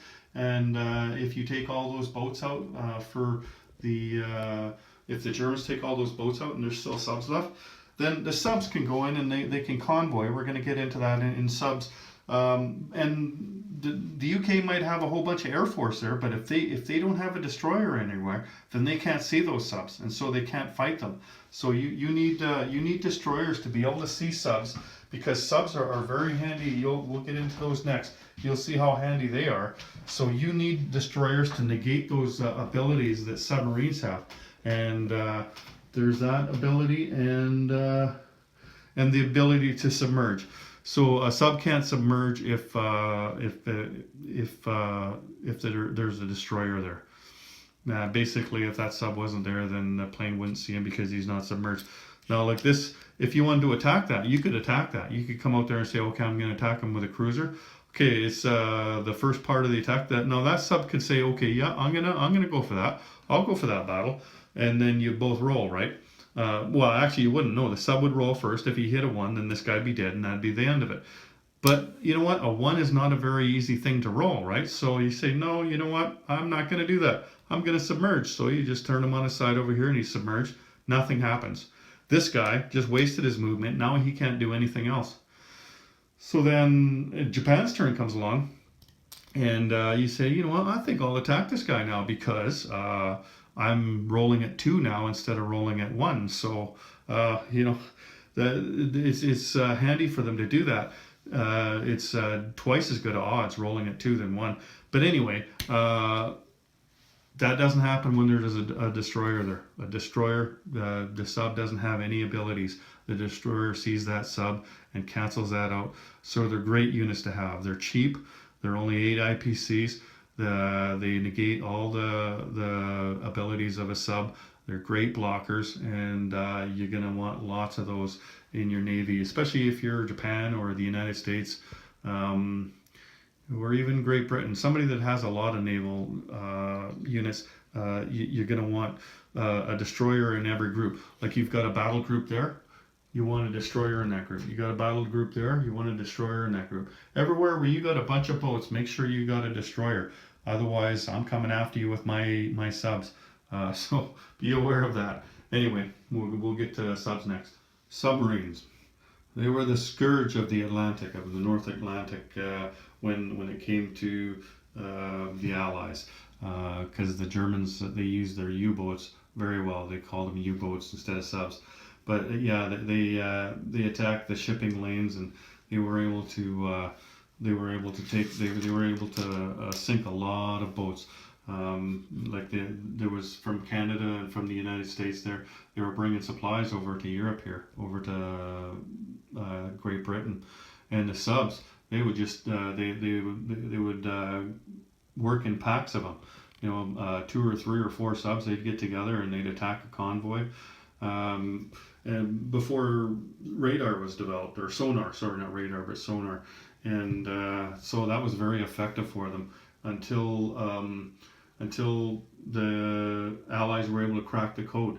There was a machine called Enigma, and it was a code machine that the Germans used, and they were able to capture one of these Enigma machines on a submarine, and so they were able to figure out where submarines were going to be, and they were also able to figure out where a lot of things were happening in Europe, and that kind of turned the tide of the war, getting those Enigma machines. But before that, subs were really good. They were really effective. So let's get to what they do. We just went over destroyers, and so that's already given you a pretty good idea of what a submarine's going to do. Let me just put these over here. Okay, so a sub, it's not a surface warship. So it doesn't have. I've explained a couple of times already the difference between a surface warship and an enemy warship, or a surface warship and a sub. Now a sub can move, like he can move through a territory as long as it doesn't have a destroyer. Like there's a destroyer here. A sub would in this case here, a sub would not be able to go through here, because this would be a hostile sea zone, sorry. But if it didn't have the destroyer there, then he can move through there. That is not a hostile sea zone for him anymore. He can do that. So anyway, that's pretty handy. Also, he could just go in here and he could just sit there if he wants. He doesn't have to attack them. They can't see him, and so he can just sit there. And planes can't see him. Like this plane can't attack him because they can't see him. Subs don't attack planes either in any case, but if you have a destroyer there, like let's say the destroyer was over here, you move your destroyer over there, now you can attack him with that plane. So you would be attacking him with a destroyer and with a plane. And then when the combat comes along, we just went through that a minute ago, the first step in combat is to roll the subs first, but the destroyer's in there, so there is no first strike capability. So basically what will happen is the attacker will roll at 2 or less and 3 or less, and then the sub will roll at 1 or less. And you keep going like that until the combat is resolved. Now if the sub, if these guys missed and the sub hit on the first turn, which is unlikely, but if he did, Well, now the combat is over because that destroyer is dead. You probably would not want to lose your plane instead of the destroyer just to keep going. You would probably want to lose the destroyer instead. You could choose the other way if you want, but the plane is worth more. And a plane is like you can use the plane on land as well. So you're probably not going to lose the destroyer in favor of the plane. Anyway, so that's one thing that's one thing the destroyer the subs can do is they can go through and what else can they do? Let's just take a look at subs here. They can't hit area units. They can't be hit by area units. And I showed you they could treat hostile zone as friendly, and I showed you about how they could submerge. I think I went through most of these things on the destroyer, so there isn't really much more to tell you about that. One thing that they are good at, very good, is convoy. You see these convoy signs on here. Now these are convoy zones, and it was like I was talking about earlier, where submarines were taking out merchant ships in the North Atlantic that were bringing supplies over, and you'll find these convoy zones all over this board, and that's what they represent, is the merchant ships that were bringing all kinds of supplies over. They weren't warships. The convoy zones that they represent the merchant ships, and so when you're doing a convoy. You can do that with just about any kind of boat. Let's just go through the convoy rules right now. Okay, let's just get all the different kinds of boats out here. This will only take a second. And we need one of these. Okay, so we have all the different kind of boats right here. Here we go. Now, and we need planes too, because planes also can take part in convoy disruptions. So let's say a sub goes into a convoy here. What happens is he gets two dice to roll, and he tries to hit a 1, a 2, or a 3, and then whatever territory is adjacent to that, and that the only one in this zone here would be Scotland. Scotland is worth 2. So he rolls 2 dice. Let's say he rolls a 1 and then the other one's a 4. So all he got is a total of 1, and so he would take 1 IPC off of the UK. And this would happen on UK's turn, not on Germany's turn. So at the end of UK's turn, they will collect their income, and then they will check for convoy disruptions. And this convoy here has been disrupted. This is a convoy that the British own because it is adjacent to their territory. Now, it could be different. It could be this convoy zone here. And now this convoy zone, it touches this territory here, Scotland, and it also touches the UK as well. So that you can add these numbers, like this one's worth 6 and this one's worth 2. You could actually take a total of 8 IPCs off of there. And the reason that subs are so good is because they're cheap. There are only 6 IPCs to buy them, and they get 2 dice for convoys. A plane gets 2 dice for convoys, either a fighter or a tactical bomber. They get two IPCs or 2 dice to roll for that. But these other boats here, like a battleship, only gets 1 dice. A destroyer only gets 1 dice. A cruiser only gets 1 dice. A sub is more powerful than these 3 ships that are usually more powerful than a sub. It's more powerful when it comes to convoy disruptions, and that's to signify how well they did doing the convoy disruptions. Now the other 2 kind of ships here, the aircraft carrier and the transport, they don't get to take part in convoy disruptions because they don't have an attack value. Like this one has a defense value, but it doesn't have an attack value. But the planes on it do. So I mean, if this was in the convoy zone and it had 2 planes on it, that would be 2, 4, right? Here, let me just grab another plane there. This would have 4 dice on it, but you wouldn't get any dice for the ship itself because it doesn't get dice, and neither does the transport. So that's what subs are really good for, is for doing convoy disruptions. That's a cheap boat that you can use, and also really handy. Like if these guys don't have any destroyers around here, if Great Britain has no destroyers in the area, like this here, you look around. I've taken the 2 destroyers out from the North Atlantic. You go in here and you start convoying. There's not much they can do about that. Especially like these boats. These boats are almost always going to be gone out of the game, like this.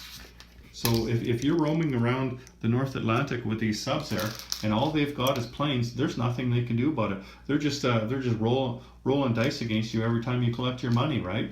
Because they can't stop you. The planes can't see them until they buy 1 destroyer. But then it's going to be hard, because you put a destroyer in the water, and now the subs are going to go after that destroyer, and probably the German Luftwaffe, the Air Force, are going to go after them. But unless you have a destroyer out here, then subs are really handy. So that's why you have to always make sure that you have destroyers. The other thing is they don't block movement. So if your sub was here and you wanted to move through there, like I showed you the other way around where the sub could move through there, these guys can move through there, because a sub can't see, or a sub does not block movement. This is for all intents and purposes a friendly sea zone to the enemy. They can just go right through there. They can't even see that guy, and he has no effect on them. So he can go through there, but it works both ways, right? And I explained earlier about Gibraltar there, where you had to own Gibraltar to get through. The only exception is, see this German U-boat sitting there? You can go through Gibraltar because they don't see him out in the water there. So you can actually go through there. That doesn't work with the canals. It only works with Gibraltar for some reason. They didn't even say anything about Denmark in the rules, but it does work against Gibraltar, where you can go through there even though you don't own Gibraltar. You can go through just with a sub, not with anything else. So I believe that's all that there is to say about subs that I didn't already go through with the destroyers. So anyway, that's it. That's subs. So we've come to our last unit type now, and it's the most important by far unit in the water. The last naval unit, and that is the transport. There's a British transport there. If there was no such thing as transports in this game, then there would be no need for any other type of boat in this game. The only reason you need boats, warships, is to protect your transports, or to prevent transports from transporting land troops onto from their land over to your land. Let me show you what I mean. Like I see players playing the game, and it's a lot of fun to play with boats and have naval battles and everything. But if all you're doing is buying big ships and attacking each other, then you're just wasting your money. Here, let me show you here. You see this here? 3, Norway. Norway's worth 3. You see this? Sea Zone 125. Sea Zone 125 is worth absolutely nothing. Absolutely nothing. You don't get anything for having Sea Zone 125. This game is all about ground units. Ground units are the only thing that can take over land. Even air units can't take over land. Capitals, you need to take over other capitals. This is Germany in here. In order to take over Germany, you need land units. Boats aren't going to take over Germany. And the same with victory cities. You need to take victory cities if you're the Axis, and all the victory cities are located on land. All the money is located on land. All the victory cities are located on land. So buying yourself a bunch of boats, like you could buy all the boats you want for the Americans over there and go over and take out all the Japanese boats. But if you didn't bring any transports and any ground units with you, what did you accomplish? Absolutely nothing. Okay, so you took their boats out, but now what are you going to do? Japan can still keep building. If they've got complexes on the mainland already, why should they care? They put a few ground units on Japan there, and they keep taking over more and more land, which is worth more and more money, and the Allies just keep losing more and more money. So the transport is by far the most important unit in naval warfare. So let's get to transports. Okay, so they cost 7 IPCs. They have no attack value and no defense value, so they don't take part in combat. And they move the same as all the other boats. They move 2 spaces and 3 if they are in a naval base, or starting from a naval base in a sea zone. So how they work now, a transport you can put 2 units on, and it can be any combination of ground units or any ground unit plus an infantry. So it could be an infantry, and it could be an artillery, or it could be an infantry and an infantry, like that, or it could be an infantry and a tank, or it could be an infantry and a mechanized infantry. It can even be an infantry and a anti-aircraft gun. Those are all the things that you can transport on a transport, but at least one of them has to be infantry. Now you don't have to take 2 things. You can just take 1 thing. You could just take the tank over on a transport, or you could just take any one of these things, or you could take 2 things, but one of them has to be the infantry unit. So that's what you can transport on them. So how did they get there? Well, let's take this transport that I have here. So when you're picking up, you can pick up from 2 different places. So you could pick up an infantry from the sea zone that you're in here, sea zone 109 borders London here. You could pick up this infantry. You could come over here, 1 space, pick up this infantry, and because you started in where there was a naval base, you could go 3. So that's 1 space, 2 space, 3 spaces, and then you could drop these guys on here and have an amphibious assault against Norway. Norway is owned by Germany. So you don't have to pick up the units that you take from the same place. They can come from 2 different places.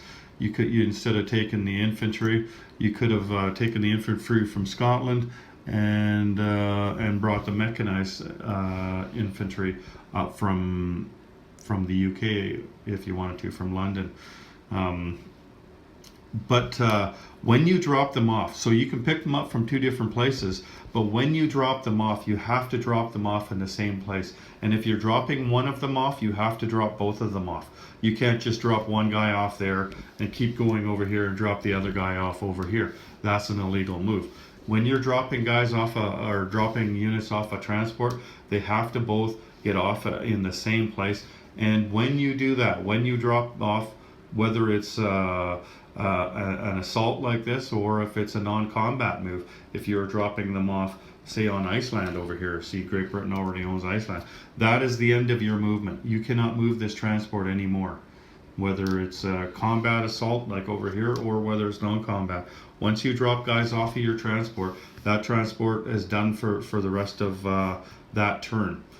Now when you're picking guys up, you can't walk them. You can't move any spaces before you do. You have to pick them up from where they are already located. So, for instance, you could not walk this guy up here and then pick him up with the transport. The act of getting on and off the transport is the entire movement value of this unit.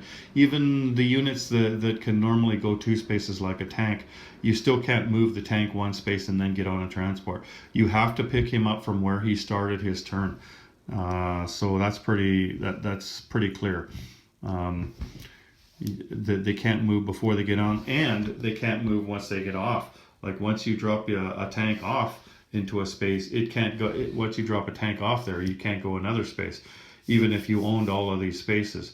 Once you pick him up and drop him off, he has to stay in that space for the rest of that turn, and then it's the following turn. If he's still there, then you can move him after that. A couple more things about transports with amphibious assaults. So I mentioned to you earlier when we were talking about battleships and cruisers, we talked about shore bombardment, how you can bombard with a cruiser or a battleship. Now, if they had started with a transport in here, So these guys came over with this transport. Let's say that we're going to attack Denmark here. Okay, so all of this stuff moves into here, and they brought over these two infantry, and they wanted to put them down into here. Now, they could, because they have two units there, they could bombard with both the cruiser and with the battleship, unless they decide to attack this transport. Because it's a transport, either a transport or a submarine, they can choose to ignore this transport. And if they do, then they can do the shore bombardment.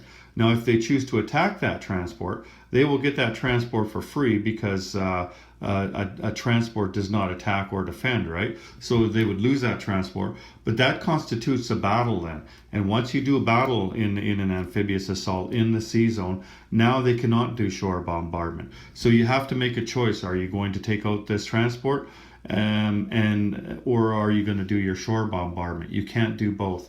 And that's the same with a sub too. You can choose to ignore this sub just so you can do the bombardment if you would like. But if you do take the sub, then you can't do shore bombardment. That doesn't mean you can't attack this. You can still attack Denmark. You just don't get to use your cruiser or your battleship for the shore bombardment. Okay, so I talked a second ago about a defenseless transport. Now let's say you're attacking. Attacking transports are not exactly defenseless. They still don't get to attack, but they're not really defenseless.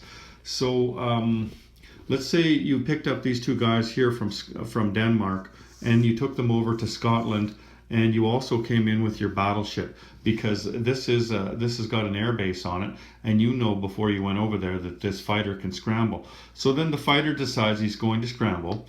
And these guys are still gonna, they're still going ahead with their attack. Once you announce your attack, you have to carry through with it. So let's say, against all odds, this wins the battle, and this is lost. Well, now, because you were on an attack, this transport can decide, okay, you know what, that's not such a good idea. They lost this battle. If this guy survived and the battleship did not, then the guy's going to leave. He can go back the way he came, but he has to have been able to move in there first, or he had to have moved in there first. And let me tell you what I mean. Let's take a bunch of transports here, and let's put them in this sea zone. Let's say they already started in this sea zone, and same thing happened. They came in, and then these planes decided they were going to scramble, but these transports didn't move. They started in this sea zone, like they had already attacked once, and then their turn ended, and then everybody else took their turns, and it came back to Germany's turn again, and they just said, okay, I'm going to take another shot at London. So they were all there to begin with, and these guys decide they're going to scramble, and these things are all loaded onto the transports there, and then again, Germany loses. And let's say these guys lose a couple as well. But anyway, there's still one plane left, and there's all these loaded transports left. What happens in this case, because they didn't move, because they did not move into Sea Zone 110, that means they can't move out. So all of these transports and all of their cargo is sunk to the bottom of the English Channel there. This is all dead, because it did not move into there. It cannot move out of there. Okay, so... And one more thing, let's say you had two planes up here, and you had, let's say, the cruiser in there with this. Okay, so if both planes hit, then this would be killed and this would be killed with the two guys on it. Even though you had the option of retreating, you don't have the option of retreating until the end of a round of combat. Because these guys both hit you, then both of these units would be lost in the naval battle. I hope I didn't confuse you there. So if only one of them hit, then you would lose the cruiser, and then this guy would retreat. But when he retreated, when you have to retreat a transport with units on it, those units have to stay on the transport. So he couldn't go back to this sea zone and drop them off in Denmark. Those guys have to stay on that cruiser, they have to stay on that transport. And now they're going to be vulnerable, right? When Britain's turn comes along, they can just fly over there. If you weren't able to move something else in there to help protect them on your non-combat move, then they're just going to fly over there, and they're going to, this would be a defenseless transport. Always on defense, a transport is defenseless. And on offense, then after a round of combat, then they can retreat. So that's how that works. They're not necessarily defenseless on offense. Hopefully you got that. Okay, so what else do we need to know about cruisers? I'm just going to read the rule book because there's so many different things. Okay, so I told you they don't block enemy movement, and it was just like a submarine earlier that we talked about. This could be anywhere. Let's say he's right there. Here, I got to show you that. I got to move the camera up closer. So here's a transport here, and we have this boat here. He can go right through there. He doesn't have to stop. I mean, chances are he'd want to kill that transport, right? But he doesn't have to. Let's say there was a better target over here. Let's say there was 2 transports over here, 2 defenseless transports. He could choose just to go right through there and just wave at the guy as he's going and go over here and kill these transports if he wanted to. So transports and subs do not block movement. And what else? I think I got it all. I think I did. I think I got it all. So that is transports. Okay, so we're moving on now from the unit types. And we're taking, this is a look at all of the units here that we've already taken a look at. We're going to move on to a couple of special rules now that involve naval combat. One of them is convoy disruptions and the other is kamikazes. And we're going to get into that right now. Okay, so you see these symbols on the board here, convoy. And you'll see them, there are a lot of places on the board. Just they're in tons of places all around the board in sea zones. And what happens is, you can park your ships in those sea zones, parked outside of a territory that the other person owns. Like here, let's say this territory of Java here is owned by the Anzac. So then, if a Japanese boat was in that sea zone, then that would be a convoy disruption. Now, what'll happen is you get to roll dice for the boats that you have that are disrupting the convoy. And when you do that, when a nation collects their income, right after they're finished collecting their income, then you roll for a convoy disruption. And we're going to try to disrupt, using these Americans, we're going to disrupt the convoy of the Japanese. Now, what'll happen is you see the number of dice here. So here's a battleship. If you have a battleship in there, you get to roll 1 dice. If you have a cruiser in there, you get to roll 1 dice. If you have a destroyer, 1 dice. If you have a submarine, that's 2 dice. Or if you have either a tactical bomber or a fighter, those are 2 dice each as well. And over here, the transport and the aircraft carrier, no dice. These do not do any convoy disruptions because neither one of them has an attack value, remember. Like this has a 0 attack value, and so does this. This has a defensive value, but we're not talking about defense here. We're talking about offense. We're talking about disrupting somebody's convoy. So depending on what type of ship that you have in there, or plane, in that sea zone, when they go to collect their income, that's how many dice you will roll. Now, when you do, you can't take more off of them than what the territory is worth. So here in Java, you couldn't take 5 IPCs off them because Java is only worth 4. So the most you could take off of the Anzac, if they own that, is 4 IPCs when you try to disrupt their convoy. But there are sea zones that, like let's say up here, sea zone number 36 there. You see number 36, that borders this territory and it borders this territory. So there are 2 sets of numbers there. There's a 1 and there's a 2, so that's 3. So you could take a total of 3 off of there. Let's say the American sub was in there, and then you roll the dice. What happens when you roll the dice? You roll 2 6-sided dice for a submarine, and you only count the numbers that you roll that are 1 to 3. So let's roll these 2 dice here. Okay, so there's a 2 and a 3. There we go. So both of these dice will count. If there were 4, 5, or 6, then they wouldn't count. That was a really good roll for convoy disruption. So you can take 5 IPC, up to 5 IPCs off of the Japanese. But you see they're only worth 2 plus 1 is 3. So Japan would lose 3 IPCs. Okay. Now it could happen where, like, there's a C zone over here that's a really good C zone to disrupt here. Let's move over here. This C zone here, C zone 92, no 97, sorry. Now if you had, say, the British ship in here, you roll the dice, you could disrupt this place, this place. Now quite often Germany or Italy will have this place and this place and this place as well. You could add up all of those different, all of the numbers from the different places, and then you could, on Italy's turn, you could take money off of Italy, totaling what the territories that they have. If Germany has this one and this one, then you could on Germany's turn, you could disrupt the convoy on those ones as well, depending on whether or not you have ships in there. So if you had like 3 submarines in there, that's 6 dice. You get to roll 6 dice to try to roll 3 or less with them. You could take a whole lot of money off of them.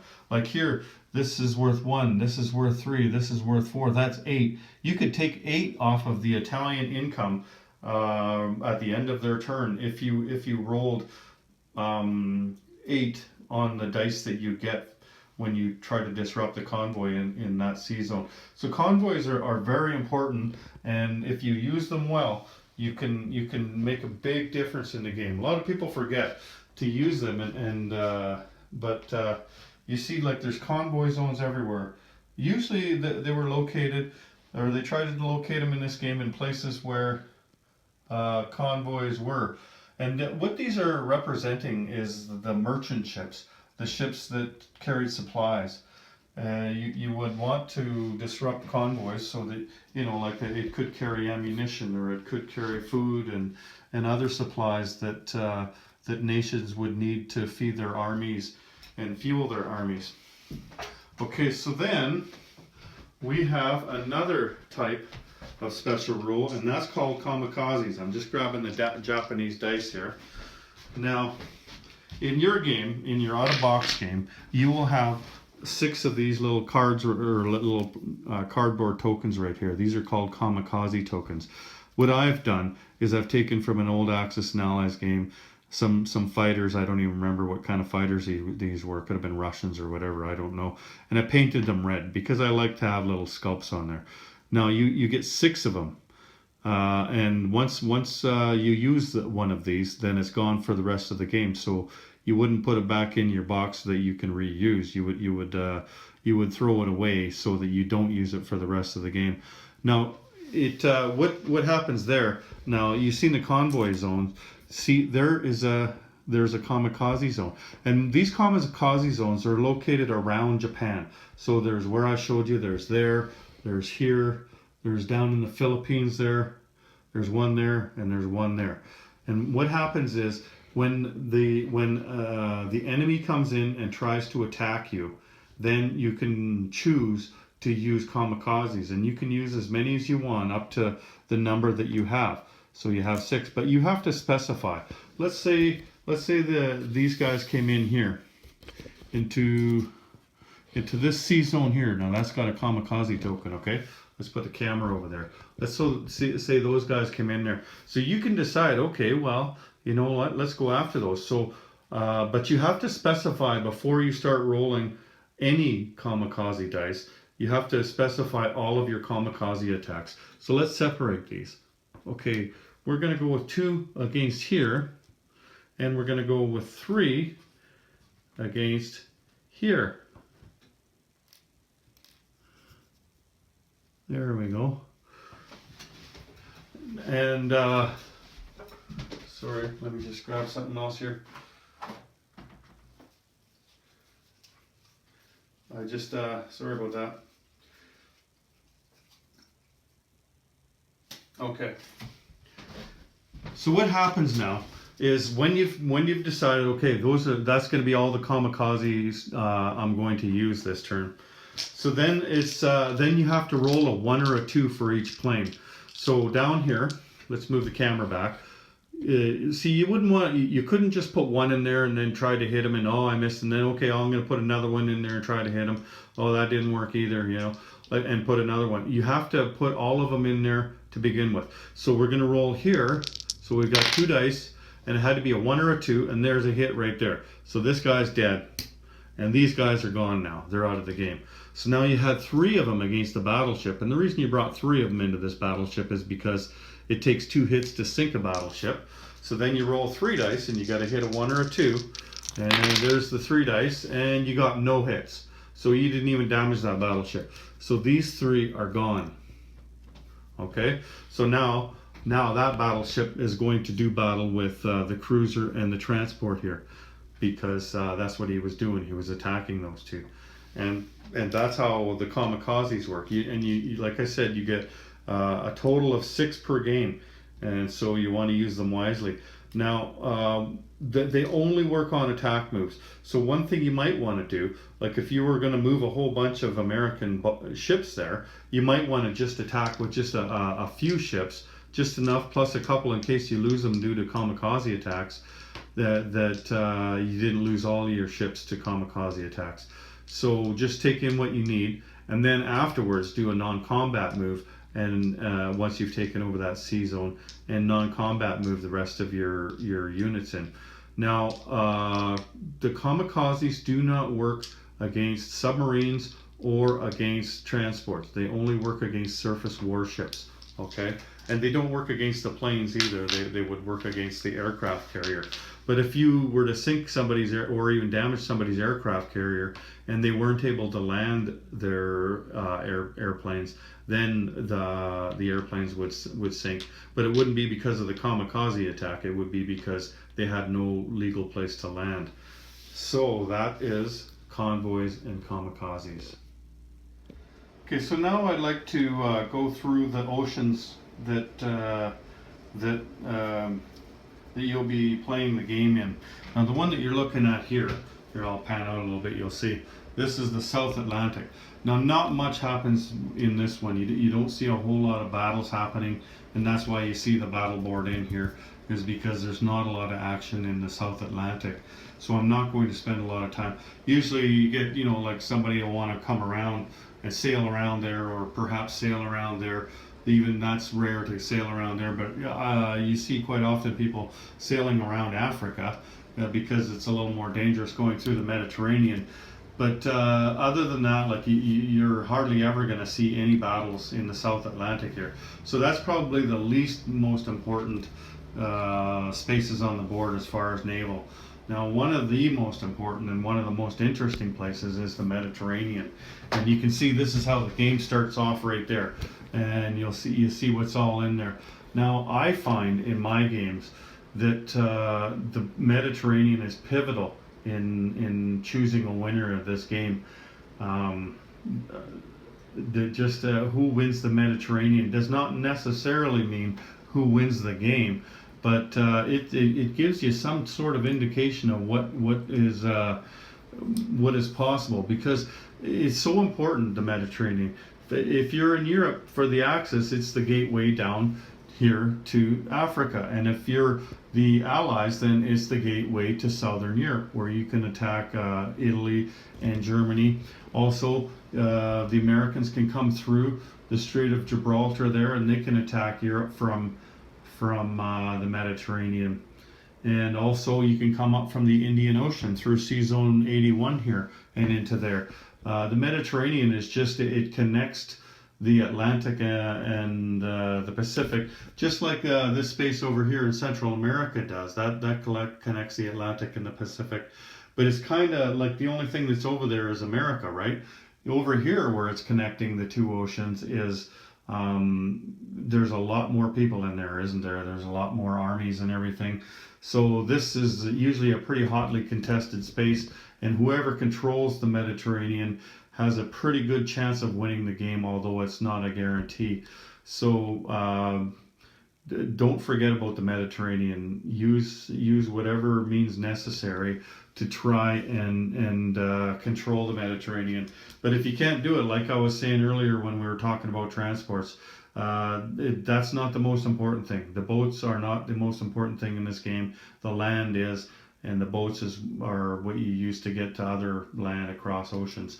Now on the board here, you'll see like there's I put the blue tokens out because I have them painted on the board here already, but I put the blue tokens out to show where naval bases are, because when we're taking a look here, what you want to look at is especially those spaces, because those spaces allow you to go one extra space, and so they you find when you start to play and you play for a while that there are routes that you can take. It's a lot quicker to go different places, especially in the Pacific. The Pacific is such a large body of water, and to get through there, you're much better off hopping from naval base to naval base. So that's why I've got them out there. And so you can see for the Mediterranean there's one over here in Egypt, there's one up there, and there's one in the big over here in Gibraltar. Now the one for Gibraltar right here, that is good for C-Zone 91 and C-Zone 92. And I just want to spend some time talking about C-Zone 91 here. That is maybe the most pivotal space on the whole board. Definitely the most pivotal water space on the whole board is this C-Zone here. So much can happen from C-Zone 91. When you're the Americans and you want to bring ground units across, if you wanted to go up straight up this way, you're not going to make it all the way. So that means that your ground units are going to have to stay on your transports.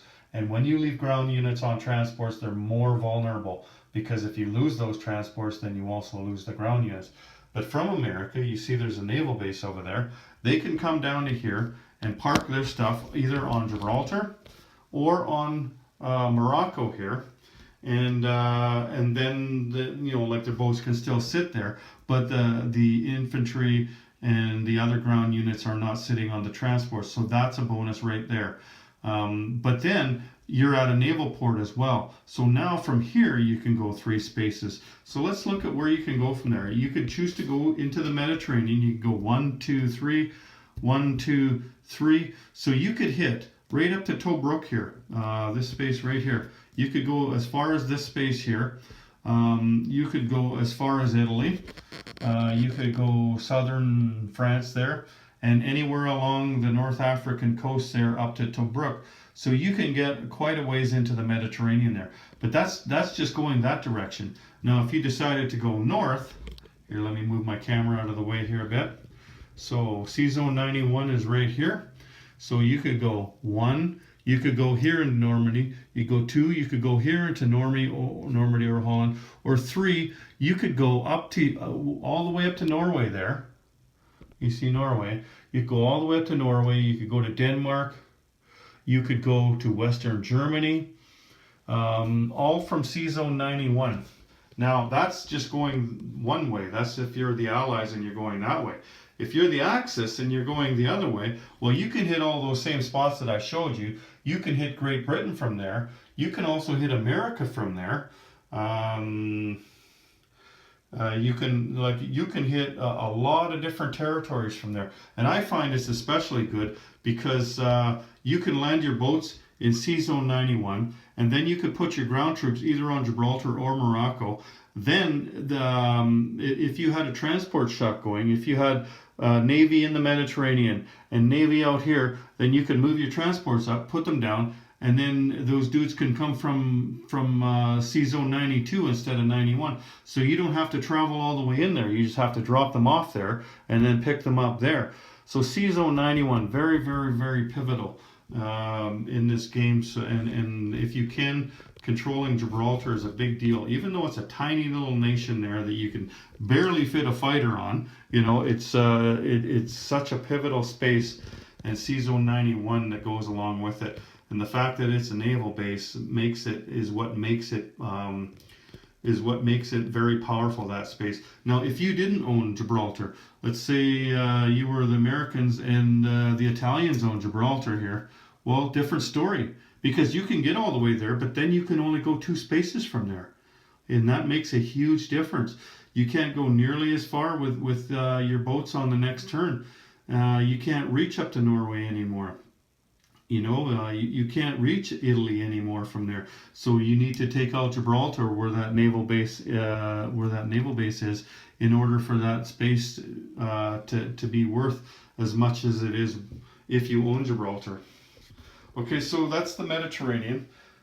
I'll work my way up to the North Atlantic when I go around the board there. So once you get through there, then there's Sea Zone 81 here. If you own both sides of you have Transjordan and you have Egypt, then you can move your boats into Sea Zone 81, and you get down here into the Indian Ocean. You don't see much happening down here, but this is a very important spot here. This is what I call Middle Earth, and this is where my British like to play when I'm playing the British. You've got naval base down here. You've got the naval base in Egypt. So those two spaces can reach each other with transports. You can move transports up and down. And there's the minor industrial complex here. So then I like to take Persia and put a naval base on there. Then I can go all three spaces, up, down, everywhere. I can reach everywhere within that space there. And then you've got India over here. Here's your second capital, and it's got a naval base on it as well. And India is very important, like all capitals are. So that's the importance of the Indian Ocean. It should be in British hands. If it's not in British hands, then the Allies are really hurting over here. Okay, so then we got the South Pacific and the Money Islands down here. Now the Money Islands, if you've ever heard people refer to that as the Money Islands, and you wonder, well, what does that mean? Because it's not listed on the board, it's not listed in the directions. It's just a name that players call these set of islands here. There's Sumatra, Java, Borneo, and Celebes. Now those four islands together constitute a national objective for Japan. If Japan can get all four of those islands, they get 5 IPCs bonus. Now when you add all that up, so that's 5 IPCs bonus, and these are worth 15 IPCs, that comes out to 20 IPCs for Japan owning those 4 islands. And that's a lot of money, and that's why they're called the Money Islands. And conversely, if you're an Allied player and you disrupt that, you take out 1 or 2 or 3 of those islands, that's a lot of money that Japan isn't getting. So then again, that's why they're called the Money Islands. And then of course down here we have Australia. Now you see everything's not a perfect square down here. You see the sea zones, you see how they're kind of intricately drawn and everything like that. What you want to do as a player is learn the routes, learn how you can navigate your way through there the best, using the naval ports. You see there's a naval port there in the Philippines, and there's a naval port there over in the Caroline Islands. There's one down here in Queensland and another one in New South Wales down here. So New South Wales, you can go 1, 2, 3. You can reach Java here from New South Wales, way down over here. From the Philippines up here, you can go 1, 2, 3. You can get all the way down to Queensland. And Carolines, you can get all the way down to Sydney, the Australian capital. You just go, let me see here, I think you can anyway. 1, 2, 3. Yeah, you can get all the way down to the capital down here of Sydney from the Caroline Islands. And so you need to understand all these different routes and how to get from one place to another, because it's not always obvious. You think, okay, I'm going somewhere, so I'm going to go up here and then over here, and then that's too far. If you go here, then from here you can hit here. Like there's different spaces that you can hit from each space. So you need to play around with that a bit, and you need to understand the routes that you can take from one place to another. The other thing is crossing the Pacific. So you don't just, if you were the Americans or the Japanese, you wouldn't just sail straight across from one to the other, because there's no naval bases in there. You can get there in 2 spaces and drop your troops off if you just go to Hawaii first. So from here, there's a naval base here. So you can go down to Hawaii. Now there's a naval base here. You can go 1, 2, 3. You can be in Japan, but that goes the other way. Japan can go 1, 2, 3, and then they're in Hawaii. And then from there, they can go to the Western States, right? So that's what you're doing. You're looking for these naval ports and naval bases, and that's where you're going. But also, that's not the only route there. You can go from here to here. That's the naval base in Hawaii. And then you can go to this naval base here. Now from there, you can go up to Japan. And from there, you can also go to the Philippines. The Philippines is a very important place there. It's a very important strategic location. That's where one of America's national objectives is. If they get that, then that's worth 5 IPCs for them. They have it now, but they'll lose it the first time Japan decides to attack America. They should lose the Philippines. So when America gets that back, then that's an objective for them. And so that's that. Or even if somebody else gets it for them, if Britain or ANZAC gets it, then the Americans still get that 5 IPCs. So that's an important one. But again, you're going naval base, from naval base to naval base to naval base. It's just a much faster way of getting around the board. So get to know your routes. Also from here, look at from Hawaii, you can go all the way down to Australia here. You just go to the Johnson Islands, the Solomon Islands, and then here to Queensland. And there you go. You can go all the way up to there. And it's as a Japanese player, the Navy is going to be more important to you, for you and the Americans than anybody else in the game. So you need to know the Pacific like the back of your hand, and not just getting across, like I said, but also the coastline down here. So you can get 1, 2, 3, you can get all the way down to there, but you can't get all the way back because there's no naval base down there. So you might think about buying a naval base and putting it either on French Indochina or this base here, Kwang Si. There is that naval base in Hong Kong, but that's only 2 spaces down from here. So, but you can get from the Philippines to there, from there to the Philippines, sorry, or you can get from Japan to the Caroline Islands. You can get from Japan to Hawaii, and then, one more space or one more turn and you're in America, or one more turn and you're in Sydney, as long as you're following those naval bases, right? The battle over the Pacific is half the game, really.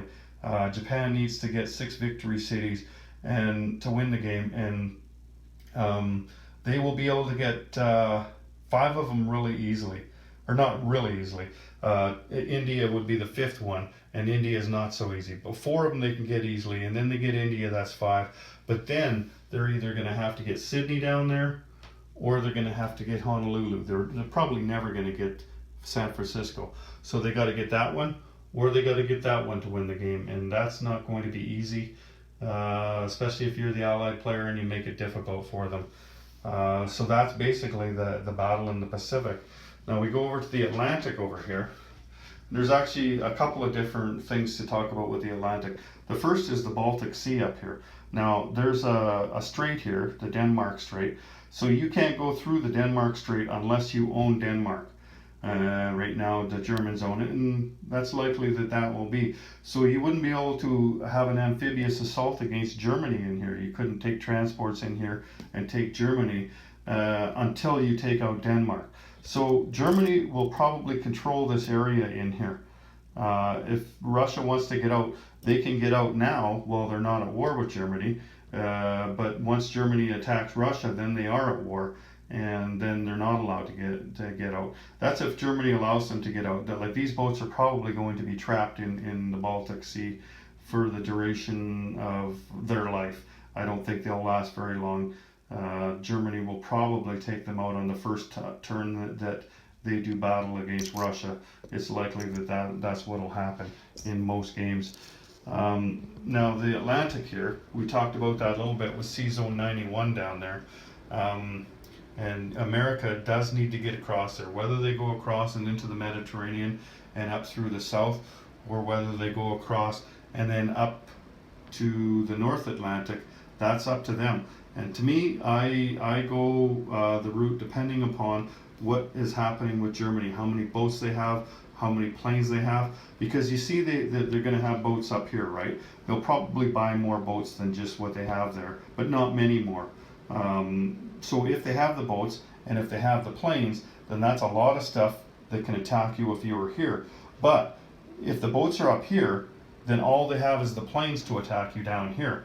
So they can't come at you with full force if you're the Americans, if you're going through the Mediterranean. But if they don't have any boats up here, if something happened, there was a battle and they lost all their boats or whatever, maybe they just didn't buy any, maybe they decided to go all ground troops and go all ground troops towards Russia, then maybe you can come up north.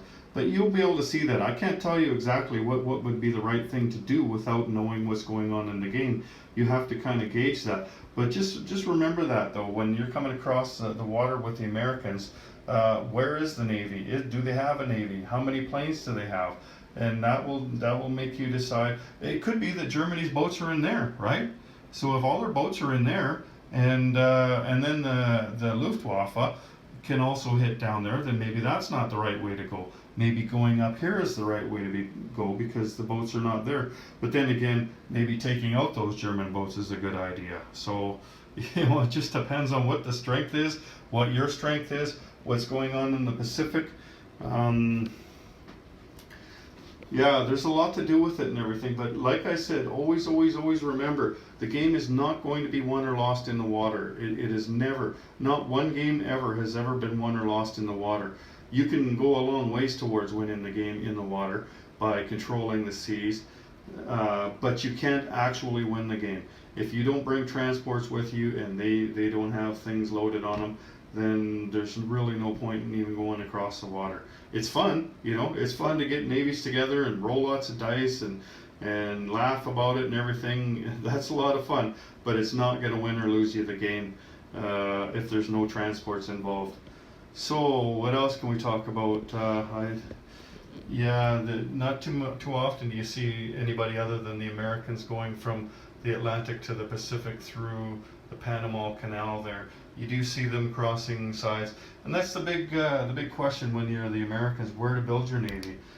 Should you build them all in the Atlantic or should you build them all in the Pacific? And that's a personal preference. And I don't think there's a right way and a wrong way to do it. There's just different ways to do it. The way that I do it is I build a navy here in the Atlantic until I've got a big enough navy that I can sail over to Sea Zone 91, and then I can drop troops off on the ground and have more transports coming over and have all of that whole chain protected with enough boats, enough warships to protect that. Then I start building over here in the Pacific, but I don't completely ignore the Pacific. Like, I don't spend every penny that I have for the Americans over in the Atlantic. I'll buy a boat or two, and I'll definitely shuck troops down to Hawaii, because the Japanese can't take the Hawaiian Islands without, like in the last game I played there, I think I had 25 to 30 units here, ground units. Let's think how many transports you'd need to take that out. I mean, there was a navy all around there, and then you had those ground troops. Taking the navy out is one thing. Getting enough transports down there to take the ground troops out is quite another. So that's what I would do. I would pile less navy here and more ground troops, and on the other side, that's where I would build my navy. And then when that navy's all built, that's when I would start spending the bulk of my money over here. The only thing that I would spend over on the Atlantic side is just for the ground troops. Now with Japan, that's a real question, isn't it? Like, if I'm the Japanese player, if the Americans aren't coming across the water, like if they're doing what I described there, they're building in the Pacific, I don't worry about the American Navy over there, unless it would be such an undertaking to build enough Navy and enough ground troops and enough transports to take out Hawaii, and then they're easily, you've seen the Panama Canal over there, it's easy for them to get over to the Pacific side. So you're probably not going to take San Francisco no matter what you do. And so for that reason, I don't go across the water unless I have to when I'm the Japanese player. All of your supplies are over here. This is where your ships are being built. This is where your airplanes are. This is where your ground troops are. If you can just stay over here, then I think that you're going to be more successful. That doesn't mean like if you didn't have an opportunity present itself, like say the Americans set sail for Australia and they didn't leave anything behind. Well, sure, go for it. Take it if you can. As long as they're not setting a trap for you, like they had a whole bunch of boats here, and then those boats could reach you up here. Maybe they're just setting a trap for you, but you'll be able to see that. You'll be able to count up the number of spaces their boats can go. The other thing is your kamikazes are over here, right? So if they come across the water, instead of you going across the water, then you can use your kamikaze planes against them. And that's, there's only 6 of them, and you only get to use them once. But each, but you know what? That's better than going over there and not having any kamikaze. Just remember, this is where the game is won or lost over here. So you put a couple of complexes on, maybe even 3 complexes on the mainland here, minor industrial complexes, and you try to take out India. And you maintain a large enough navy. If America's not coming across the water, then you can buy a lot of transports without having to buy a lot of warships. And you start with more planes than anybody if you're the Japanese player. So you can build aircraft carriers. You've already got the planes for them. And aircraft carriers are very powerful in this game. You start with 3 of them. You could have 5 or 6 really easily without ever having to buy a plane, and still have planes for flying around on the mainland over here. But you don't even need the planes on the mainland. You can park your boats on the coast there and fly in and attack just about anybody you want as well. Germany, I would not spend a lot of money on navy. Russia, I would not spend even a dime on a boat, not even one thin dime. The UK, you could build a little bit of navy, but even then, that's not going to help you that much. It's not going to help you as much as a ground troop. If you can get to where you're going without building a navy, then that's going to be the best thing that you can do. You start with enough boats that if you can congregate them, like if Japan doesn't go J1, you've got that battleship over there. You for sure got those 3 boats over here. You've got a boat down there. You might have a boat or 2 left over from that battle.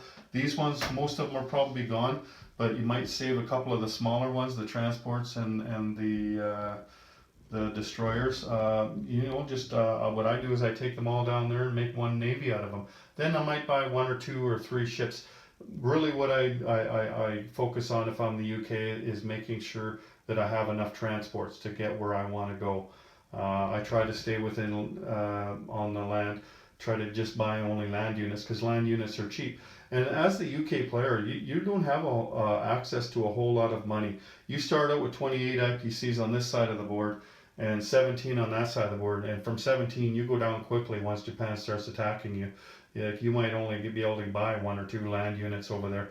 Over here, you're not going to get, like if you get 40 IPCs over here, then you're doing really good. You know, like the game has already been about 4 or 5 or 6 turns, and you've taken out all of Africa, and then there's not, and all of the Middle East, and there's not many places for you to go until you get into taking out Italy or Germany. That's where you're going to get more money. But until you get to that point, there's really not you don't have access to that much IPCs, and so that's why I stick to buying ground troops if I can, and planes as well. Like I'll buy fighters because they're only 10 IPCs and they're good for the water and for the land.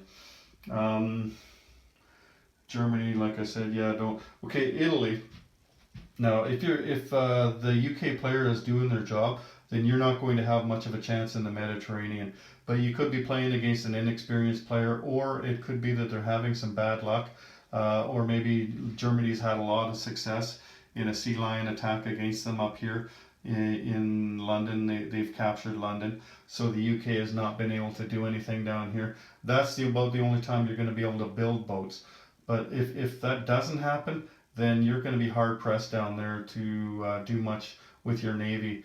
It does happen. I mean, Italy can sometimes build a good navy and can control much of the Mediterranean down there. But against good allied players, that's not likely. It's more likely that you're just going to be helping Germany out on the mainland up here. You're going to hold on in Africa as long as you can. But buying a bunch of boats for Italy, unless something else happens, something else has weakened the British, you're not going to be able to do it. If it's just the Italians against the British, then don't bother buying a bunch of boats because you're going to lose them. UK is going to win that fight every time. If somehow the Japanese or the Germans are able to help you out against the British, different story. Then you can maybe think about buying boats in there. And France, well, France doesn't buy anything. They start with 4 ships, and you're lucky if you with those 2 ships down there if you can take out some Italians, and this one here if you can take out a German or 2 with that boat down there, then that's great. That one down there, sometimes you can get him up to the Mediterranean and he can do some convoying. That helps out. one of the national objectives for the Italians is to clear all of the surface ships out of the Mediterranean. And if that happens, then they get 5 IPCs. Well, that's when you would use that boat there, the French. He's the last one to go on a round, and so if there's no boats in there, then sure, take that destroyer in there. He's got to come down and take you out with a plane, and maybe you get lucky and roll a 1 or a 2 against them, and you take a plane off the Italian. So that's about it for these guys. Let's see who's left. Well, just Anzac, I guess. China doesn't get any boats, nor can you convoy them. Like, even if the Chinese took this space down here, you're still not allowed to convoy the Chinese. They don't get convoyed. Nobody was bringing them supplies, I guess. Okay, so Anzac. The way I play Anzac, and like I said earlier, there's necessarily no right way or wrong way, is I make sure I have enough ground troops that the Japanese can't take out the capital there. And then once that happens, you're not going to be able to buy much. You only start with 10 IPCs for a starting income. And you don't lose much of it, because most of your IPC, if you can hold on to this island here, then you can always get those 10. But if you can get Dutch New Guinea here and have these islands here, this group of islands, then that's another 5 IPCs. You can get another national objective, but that's only if you're holding on to Malaya here. And Japan is probably going to take that one eventually.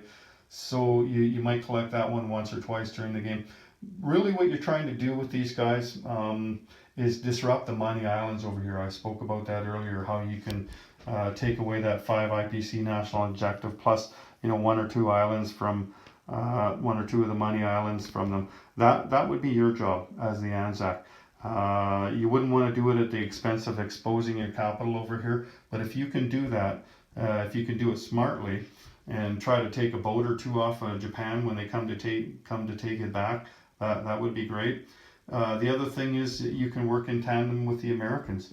You can do can openers. So the American Navy comes down here, and then you hook up with them, and then one of you goes and takes Japan out, and then the other can go and go past where Japan was. Let me just show you what I mean here. Let's bring these things over here. Let's bring these things over here. And let's bring this here. And let's bring this transport over here. Okay, so this is what I mean by that. Let's say it's America's turn. They can come here, take out the cruiser. Now their turn is over. Now these guys from Anzac can come over here and take out the transport. Like, just America alone couldn't have done that, because you couldn't take that out and then go and take that out. The cruiser would have stopped your movement going through there. So that's what I mean. And I'm not just talking about this space. I'm talking about spaces all around where you do a can opener. So that's another thing that you can do as Anzac, is you can work with the Americans to open up some opportunities for you. And I don't know that there's much more to tell you about the sea zones on here. And I think I've covered just about everything to do with naval combat. If I've made any mistakes, because there's an awful lot in this video here, if I've made any mistakes, please let me know and I'll try to correct them. Maybe by writing on the screen what the correct answer was. I think I got it all though. Before I made each segment, I sat down and I read the rule book, in what pertained to, say, battleships or whatever. Tried to remember everything that I could. And if you have any questions, you can ask me in the comments section. And don't forget to like the video and comment. That would be great. And I'll try to get to all of your questions. I'm going to be busy over the summer, but I will eventually get to it when I can. So, yeah, that's it. Okay, everyone. General Hand Grenade out.